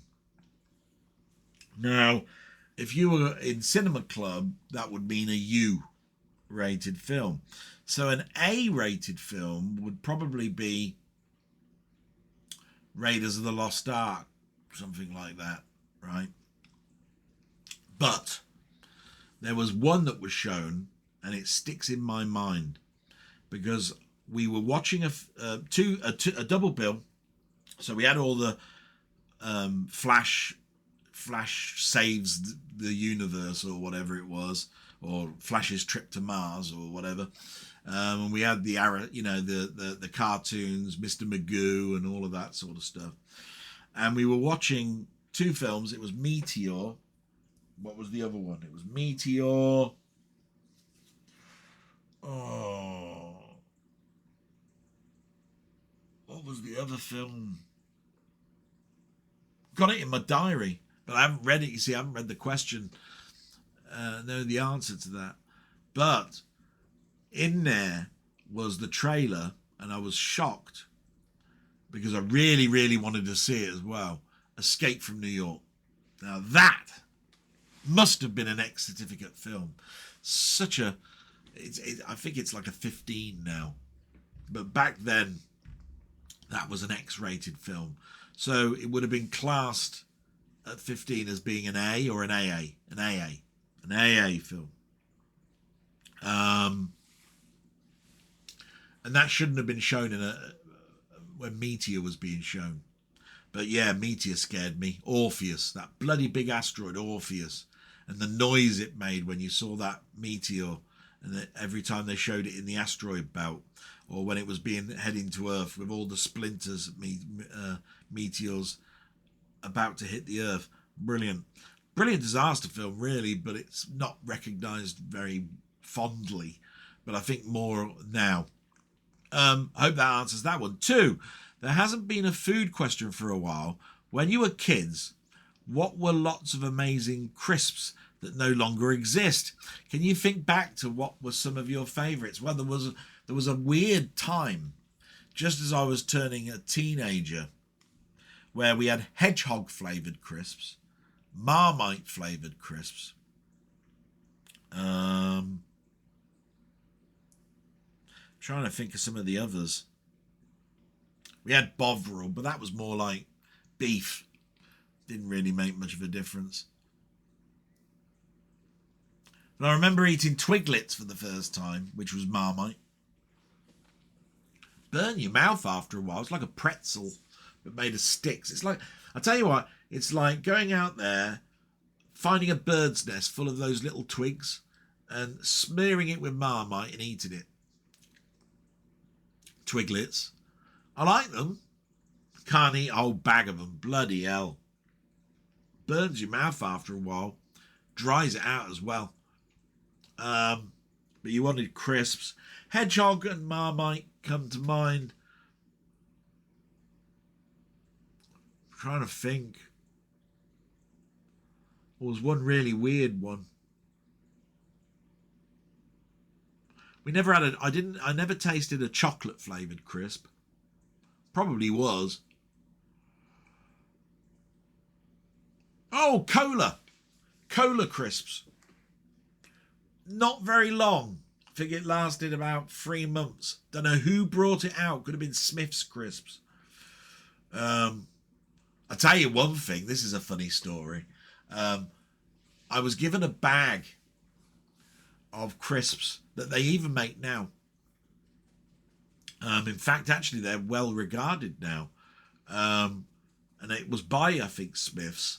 And they were what they call shake crisps, where you have crisps, but the salt is in a packet, and you spray the salt into the bag and you shake it, and you've got yourself ready salted crisps, right? Didn't know that. So I was given these crisps. I opened it up and I started eating the crisps. I was going, these are bland. What's this? What the hell's this? It's like eating cardboard, right? Yeah, because there was a bloody blue bag. I opened the blue bag at the end of eating these crisps. And I went, oh, bloody hell, there's white dust in this. That must be the salt. What a stupid thing, because the blue bag would go to the bottom of the crisp. You had to put your hand down to the bottom of the bag, find the little blue packet, and then put on your crisps. I didn't know that because it was at the bottom of the packet. I suppose you had to be lucky and have the blue bag at the top. But by the time your mum had carted it home, it would drop to the bottom. That was weird. Number 3, Drew Sturzen, the artist behind so many iconic movie posters. Yeah, passed away. That was mentioned in Ian Hill, The Ramblings on Wednesday. What are some of your favourite posters that we created? Do you mean what she created? I'm not familiar with totally every poster or film art Drew Sturzen did. I think it was a bloke as well, Drew. Favourite posters, I mean, so many. I mean, iconic ones. I love the Star Trek, the motion picture poster. I like the Indiana Jones poster. I love the James Bond ones, early. Jaws, iconic. So it's a hard one if you're asking me about Drew, but even though very prolific, I will mention I'm sick of the posters now. They're just photoshopped art, and it's always the bloody star of the film and all of the stars all in a montage with some background. Very unimaginative. Why not draw some of these? I mean, I remember the poster to After the Fox. That was a brilliant film with Peter Sellers. That had great art. I love the Bond ones. Like I say, License to Kill and A View to a Kill. Spy Who Loved Me. All with drawn montages of what was in the film, with the iconic car, Bond holding his gun, like this. Do you know that I saw a YouTube video a couple of weeks ago where they're photoshopping out Bond holding a gun and changing his hand so he's just like this or something, or like that, instead of him holding his gun like this. It's atrocious what they're doing these days. Anyway, all the best to you and your mum. Thank you so much. What a great set of questions there. I hope I answered some of the good ones in there. There are so many iconic ones. I love The Last Starfighter and Meteor. That was a good one. And all of those. They were so exciting. See drawn art. You know what I mean? Brilliant. Salute, and moving on to Robert's Retro Gaming. Royalty from Canada. Good afternoon, Dale. You're keeping me company as I get ready for a wedding in an Italian castle this evening. Bloody hell. Why couldn't I hide in your bloody suitcase and go over with you? Although I still need to get dressed. You're writing this with your pants on, I hope. I'm mostly waiting on my wife and the 3 daughters. I can imagine that. You've got to get the hair right, got to get the clothes right. Yeah, I can imagine. I'd love to see a photo of that. I hope to come back to this if I find more time to watch during the week, and you didn't, and that's fine. I wish you well, my friend. I'm still watching your videos. I'll mention them later on. Have a great time in Italy. Brilliant. And this is the last comment, and it's from my friend Colin Jones, aka Ponder, which probably means it was the first one. I don't know. I don't know what order these are in. And I like the way that he starts off because he mentions a particular political figure with just a colour, so you can imagine what it's about. He says, Orange is getting all the attention in this peace deal, yet nothing being said about almost every country in the world recognising the state of Palestine, apart from, notably, Israel and the US. I'm sure that fact had nothing to do with it. Good luck with that bleeding radiator. Actually got that sorted. So there was one radiator that I had to go back to, and this didn't fix the problem. What it was is downstairs there's a thermostat, and it was turned down to below 20. I turned it to 22. There was a small click and bang, heat. But that's when I had to go around bleeding the pipes again because one of the radiators didn't heat up. And I had to pull out the bed and everything to get to it again. Did it, and it was going... So there was the air, and that filled up again. And since then, radiators are coming on. Brilliant. I hope they can sort out your mum's legs. These should be curable at least. Send in my regards as always. We wish. Such a problem. If it's arthritis, I don't think there's a cure. Communication with your sister. Have you thought about using something like Signal or maybe even WhatsApp, since your network mobile communication is so unreliable. It's not mine, it's my sister's. I've got no problem with the Wi-Fi in my room, and I've got quite a modern phone. It's a Fold, Fold 2021, because they changed it from Fold 7 and all that sort of stuff. No, that was the Note. This is a Fold 7, that's right. A Fold, I forgot what it is now. Was it the Fold 4? It's the one before that's out now, that's thin and doesn't use the pen. This one still uses the pen look, which is great for me because I write notes. I've got no problems, but every time she comes here, it seems she has to turn the phone off and turn it back on again to get any signal, and I think it's to do with the network. As I mentioned before, I've told her that quite a few times. Holy crap! This license issue is rapidly turning into a farce. It is a farce. It's not rapidly. It is. I think I can guess your diagnosis from what you said. I'm not going to elaborate publicly. Yeah, it's probably pretty obvious, but it is what it is. And I'll know in 3 months' time if I'm out of the woods on that one. I think I might be. Not sure. Regarding Moby Dick, good spot. I've only seen most of them once. It's not a problem. Tell you what, I've always said this, and I've said this at work. It's not a finger pointing exercise. It's always about giving an expansion on something, right? So you gave an expansion, not a problem. Adult Children is a daily small form comic. Oh, right, yeah, the comic of the style often seen in newspapers. I've left a sample in your Discord. I read it. It was funny.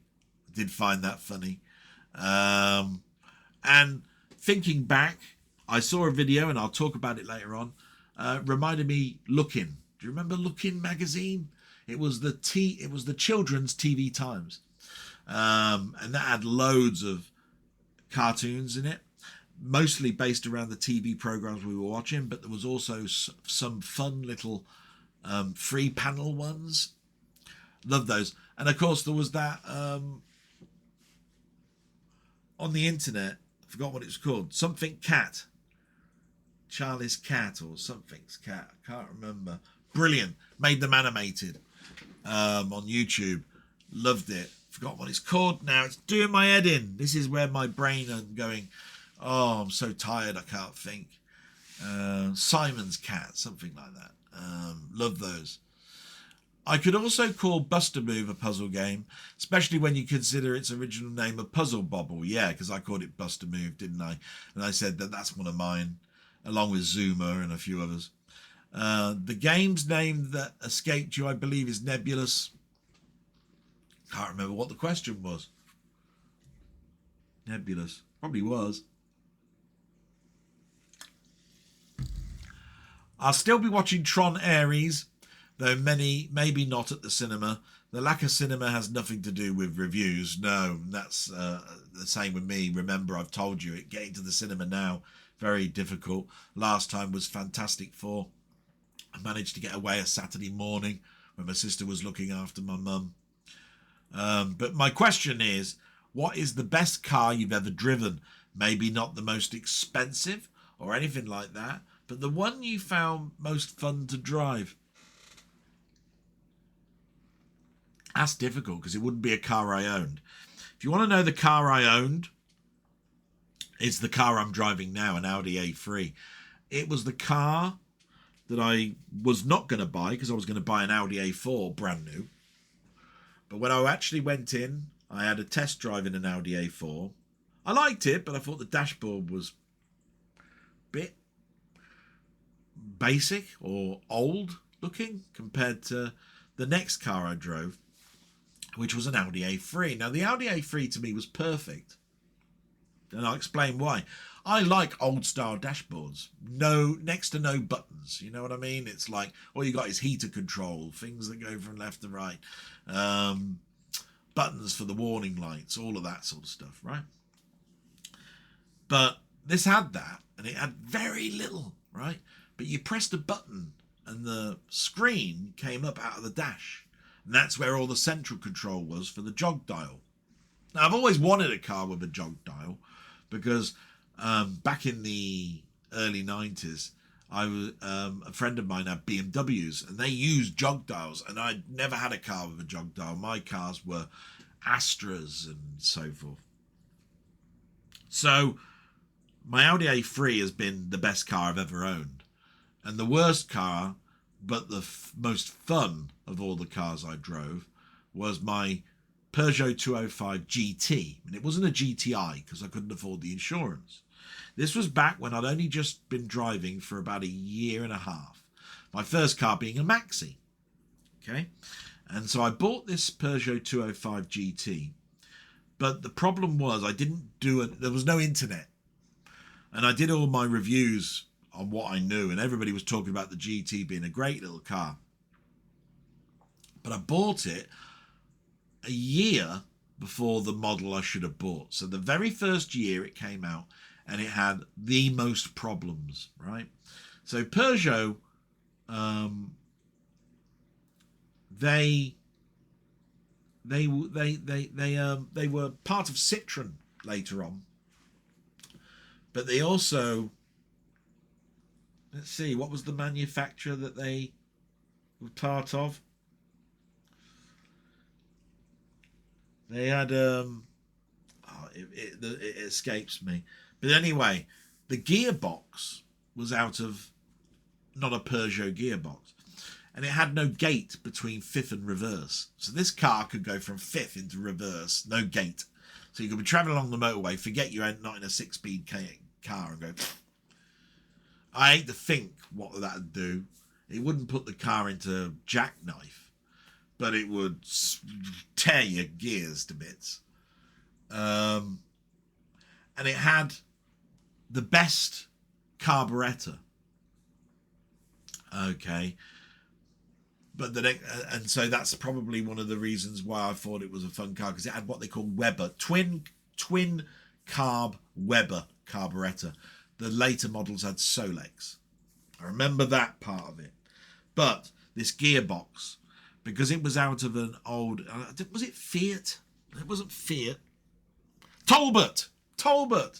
It had a Talbot gearbox, and it had a tick on when the car was not in gear. So it's what they call neutral, and it had it's when your car is on tick over. Or they call it tick over, right? So you turn the engine on, it's not in gear, and it would go. This is because of the gearbox that was in it, Talbot gearbox, and we sent it to Peugeot. The car was with them for 6 weeks, and they said they couldn't put anything other than the gearbox that was in it because of the hold where the gearbox fits into. You'd have to have the later model, which they, the only thing that they suggested doing was selling the car. And my dad he said he wasn't happy that I bought this car anyway. He called it a shopping trolley with an engine. And then my dad was a mechanic. So I listened to him. But the most reliable car other than the Audi that I've got, was the Honda Accord Aero Deck. So it wasn't a Honda Accord, it was the Aero Deck model. Had a small sort of like hatchback back, had pop-up headlights. Gorgeous. Most reliable car I ever had. I was driving up and down the motorway all the time. And I lived in Manchester. And my dad did not want me to have a car that was unreliable. The car I had before that was a Sierra. And it was bloody awful. Oh my God, the amount of times that car got broken into, because it got broken into twice, and the things that went wrong with it. I mean, it started to rust. Basically, I scrapped it, I think. No, I sold it. Got 200 quid for it. That's right. And it was a Honda Civic that I bought, and then a Honda Accord Aero Deck. That's right. Wonderful time, but most fun, probably going around a track. I went around in a Ferrari and a Lamborghini on a track day. That was fun. I really wanted to do the Top Gear track because I did go to a broadcast of the on a day where they did a day where public can go to see Top Gear being filmed, and they had their track that the Stig went round. It was like a figure eight, and some people were allowed to go in the low-priced car, if you see what I mean, try and go around the track as fast as possible in a perfectly reasonable priced car. I didn't manage to do that. I think it was a lottery at the time, so I didn't get my name down fast enough, or my number didn't get written out. But there was about 3 or 4 people in the crowd that could do it. Otherwise you had to pay for it on another day, so I did miss that opportunity. Hope that answers your question. It would have been a Ferrari or a Lamborghini, and I think it was a Ferrari F40. Think. The Testarossa I've been in. I've been in a Lotus Esprit and a Lamb. They were all fun. All had their own different problems. The Esprit was just like they mentioned to me. You're so low down in that car. My God, how you could see it's atrocious, really. It's scary because you just can't see out the windscreen properly. But I did learn later on that there is a similarity, and I wonder if anybody knows this. What is the similarity between a Lotus Esprit and a Maxi?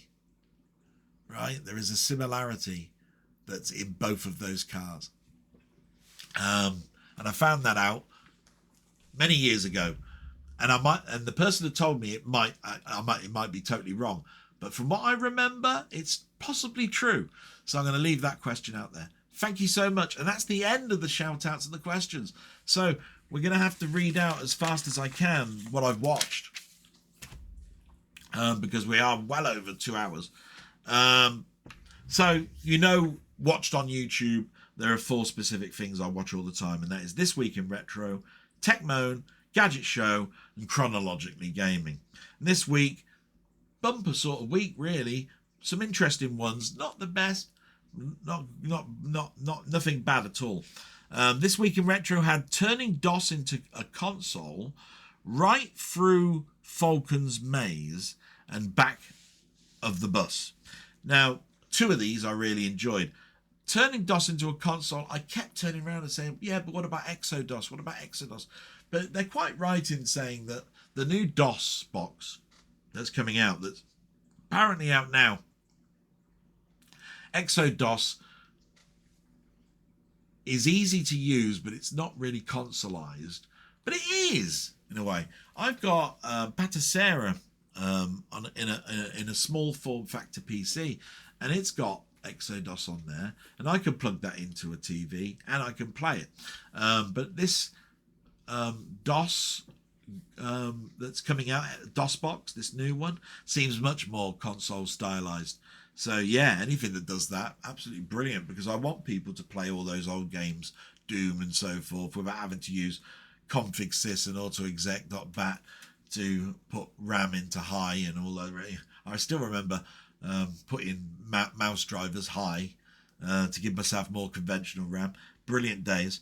And right through the Falcon's Maze is really about the tech that was used in War Games.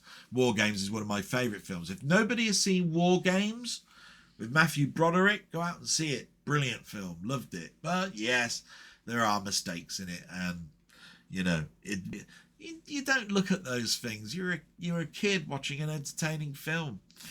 Techmoan, he was doing This Is Not a Music Format, and he spent 60 quid on this piece of plastic crap from a gift shop type thing. You put discs on this little plastic platter and it played Christmas music. 24 of them there were in this box, but they didn't actually play off of the record. It's a plastic cardboard disc with lines underneath it. It's a barcode reader, and it was playing MP3s. So it was an MP3 player.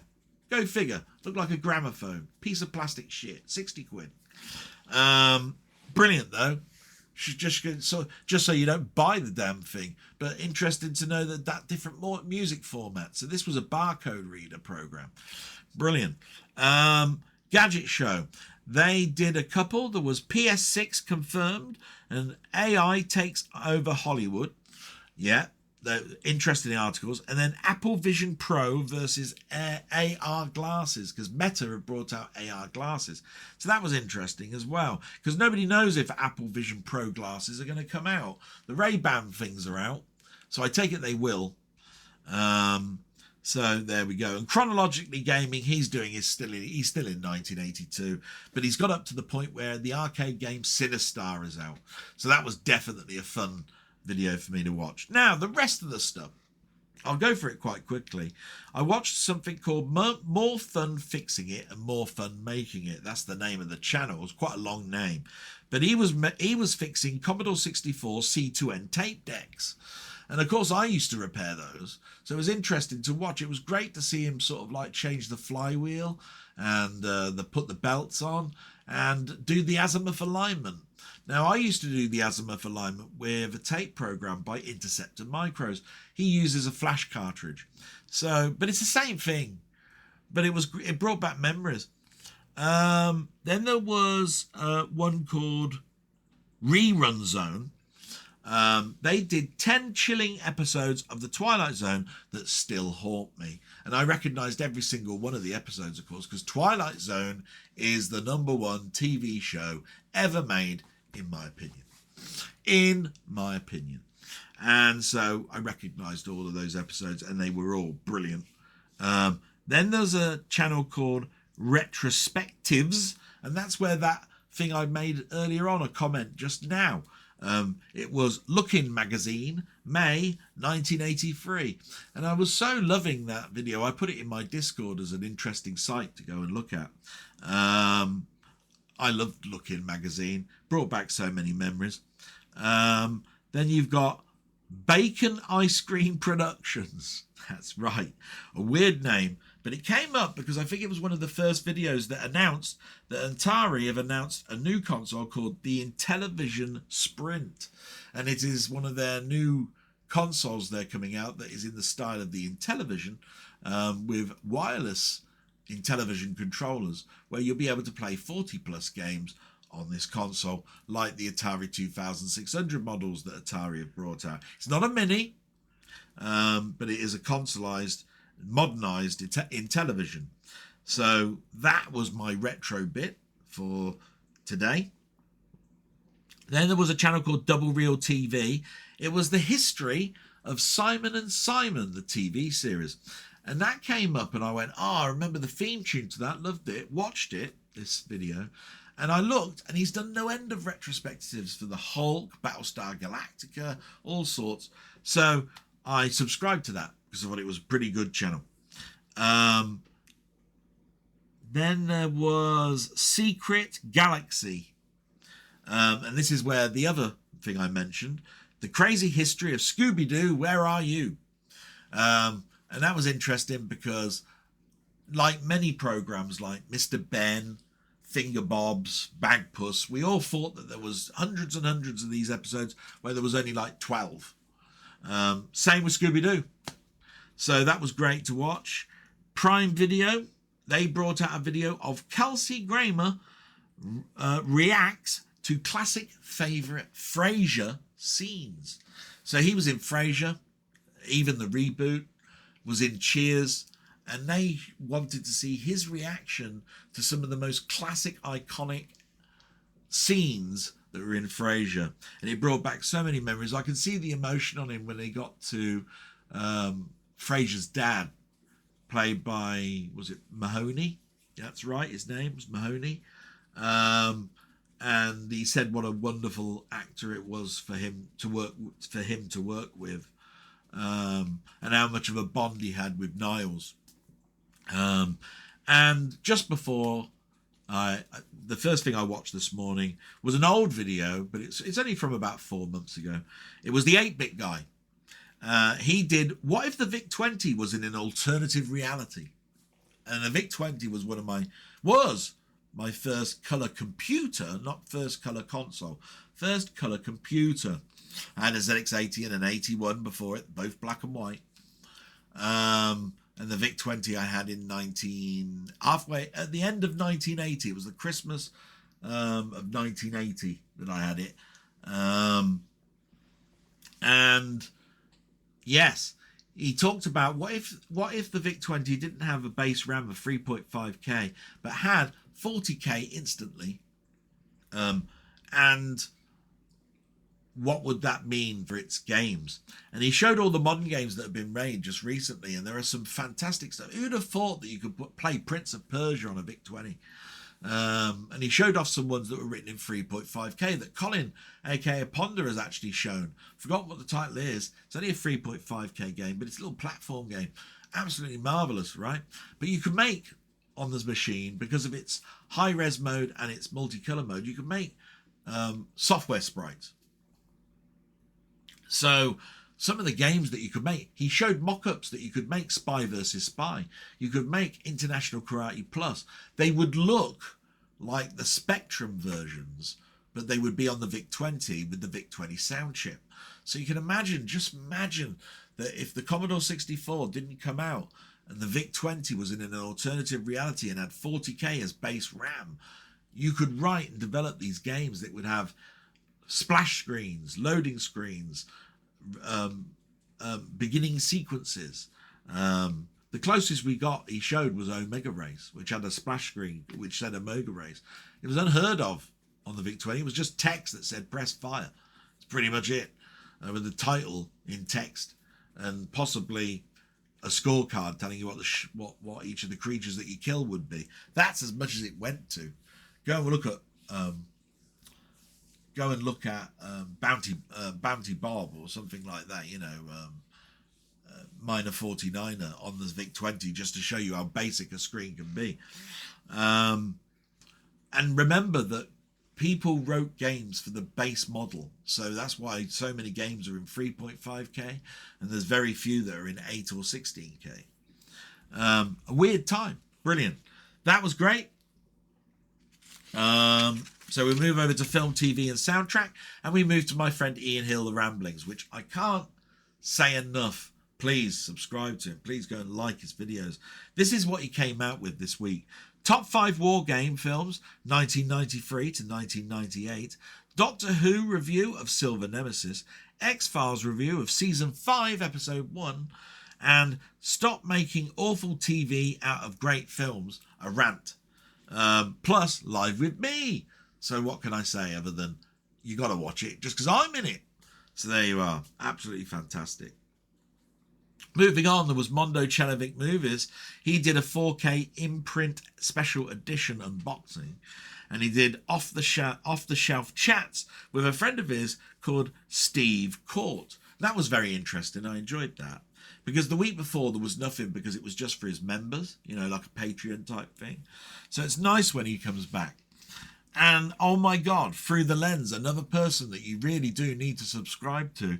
He's upped his game from doing 1 or 2 videos to 5 this week. He did reviews of Him. He did reviews of Smashing Machine. Film review of Black Phone 2. A film of If I Had Legs, I Would Kick You. And also film an unboxing of the Florida Project, which was a 4K unboxing. So yeah, absolutely massive amount there. Josh is just a nice bloke. Go and watch it. Did you see that? Another nice bloke. He did a couple of reviews. I Swear, a 2025 movie, and Black Phone 2, 2025 movie. You'll hear Black Phone 2 an awful lot. It's probably the big release of this week. Fantastic. Jim Jam Movies. He did my updated collection, part 1 and 2. He showed his shelves of his network collection. And he did parts 1 and 2. Now, for all I know, there's another part since this came out. Remember, I could only go up to where I was this morning at 8 o'clock. So there's probably more. Muckman-Movies. Wow, what I've already talked about Muckman-Movies. I've done a video for him. He did a video surprise gift from a friend, and then an unboxing of Return of the Living Dead. Absolutely fantastic channel. Got to go and watch it. And such a nice guy and a big supporter of me. Thank you very much, Muckman. And then, of course, I watched Commode and Mayo's Take, which is the film review stuff I watch. He did a box office top 10. No shock surprise, Tron Ares is at number 1. But he also did a review of Frankenstein this week, Roofman, and Black Phone 2. They were the 3 films that they reviewed this week. Might have been more. I'm still playing catch up. And then we've got Game and Tech YouTube right at the end. And these are the people that are part of my Discord or part of Mainmeister's Discord or friends that I just know. And you got Down the Rabbit Hole. And even he's got some stuff out here. You've got the Game Boy Color Xeno game is actually Alien. And oh my God, it is. So that's a game I want to play now. And then Battlestar Galactica guys. Aren't they just Star Wars guys again? He was sort of like trying to get across that if you watch Battlestar Galactica and you see Starbuck and that, aren't they just Han Solo and Luke Skywalker in just different clothes and their mannerisms and stuff? And I can see where he's coming from with that. They are. But it was the 70s and 80s. So, yeah, makes sense. Go and watch his channel, Down the Rabbit Hole. Been around for 14, 15 years. So he knows what he's doing. Always a fun watch. Robert's Retro Gaming. My God, look at the stuff he's brought out. He's not even in the country, guys. Right. Dwarf Fortress Classic Episode 9. Minecraft to Play Episode 164. Commodore 64 Play Froggy. SNES Play Super Valis 4. And Atari 8-bit Play On Cue, Action Biker, Pogo Man and 180. I've commented on a lot of that stuff in there. Especially 180, Froggy, Action Biker. I think I commented on those because I've got a lot to say about the C64 versions to the ones that he's playing on the Atari. But a great watch. And even my old mucker Steve's Gaming. You bastard, you have to do the salute. How much has he brought out? My God. Commodore 64 Good Night. Astronomics Part 3. Repton special, where he played all the Repton games. And then something that we're doing together. We finally got a collaboration that we could agree on. Del and Steve's Challenge, for which I've challenged him to the first game, Wacky Waiters on the VIC-20, which was on purpose because it was a game that, not necessarily did I like it, it was a game that I could afford. It was in 3.5k of RAM. Very early days game. Frustrating as hell to make it awkward for him. But fun enough to go, what the bloody hell can I do this? Right? So, he's chosen a game for me, but I'm having problems not because of running it. I'm having trouble finding 2 keys that need to be remapped because they don't work on the USB keyboard I've got here, which is just about bog standard HP keyboard. I don't know if I can show it because it's covered by wires. Let's see. I can pull it out. It is just a HP, bog standard HP keyboard that I use on my Mister. And you have to use delete and shift for 2 of the keys and they're not mappable. But I don't even know if I'm picking up if I'm using the correct key because it says you have to press delete to pick up something. So damn hard. I couldn't get to the first thing I tried to pick up. I actually did get to and it didn't work, which made me think, right, the reason I'm having a problem is I can't map that key. So what am I going to do? Because I can't kill anything without that key. So I've reached out to Steve to ask what is the equivalent key to delete on a PC keyboard that could be used on a BBC keyboard, and to make sure that the instructions that I've got for the game is the fact that it uses the delete key to pick up. So that's that. Steve's Gaming, what a fella, what a character, what a nice person. Go and subscribe now. Stop watching this now. But anybody that's still left behind, Colin Jones, aka Ponder, what a stuff he's brought out. Tuber's High Score Challenge, which is Space Mega Force. He's doing Everything C64 Challenge again, which is Hero. And Cycle Adventure Volume 190. My God, how many cycling adventures? It's the same amount as my blog, man. Jesus. And the last one, Mainmeister is back from his holiday, and what a nice thing it was to see him as well. The video was called I'm Still Alive, because he's been gone for a while, and he thought he'd better tell people that he isn't dead. But he'll be doing his live stuff hopefully tonight, and there you go. We've got something to watch. And that is the end of the main blog, and we now just go over to the stuff that's arrived this week. So just going quickly, this was a very cheap film called Nicholas and Alexandra. You can probably tell by the cover that it's the film cover that's drawn that we were talking about earlier on. Fantastic film about Russian aristocracy at around about the time of World War One and the coup that happened between Nicholas and Alexandra. I won't spoil it for you. It is a fantastic film. This cost me £4 on Music Magpie and was brand new sealed. You can still get bargains. Next one. Oh dear. A film that I saw at the pictures, thought it was awful. Bought it on DVD the last time I watched it. And because it was on Arrow and it's in 4K and it's a comic book adaptation, I bought Spawn. But it's awful.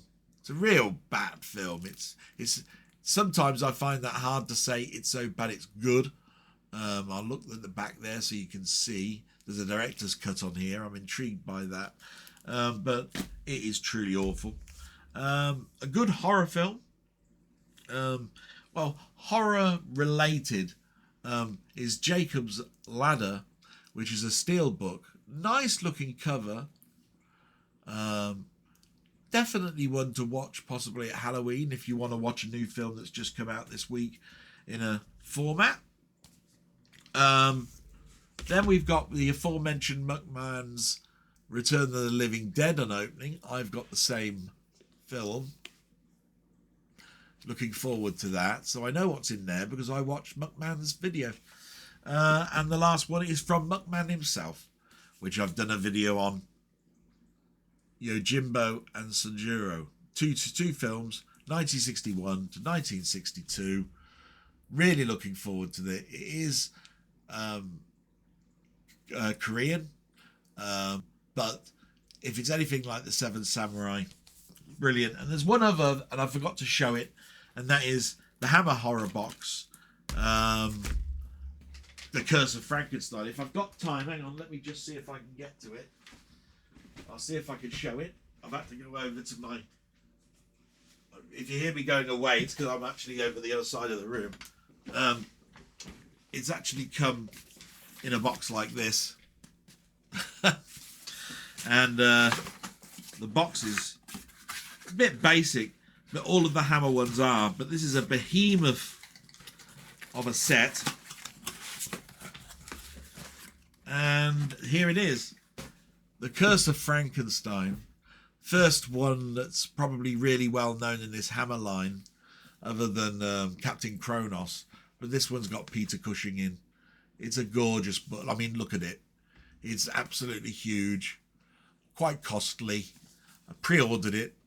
One of my favourite Frankenstein films from the Hammer range.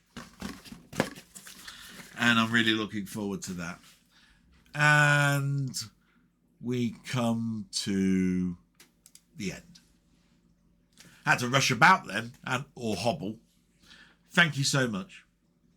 It ran on a little bit. Till next week, really, is all I can say. Let's hope for better weeks for us all. Weather-wise, it's just going to get darker and meaner and horribler. For us in the UK, at least. I wish you a fantastic rest of your weekend. And if you're watching this during the week, keep struggling. The weekend's just around the corner and you'll see me again. With that, salute. Bye-bye.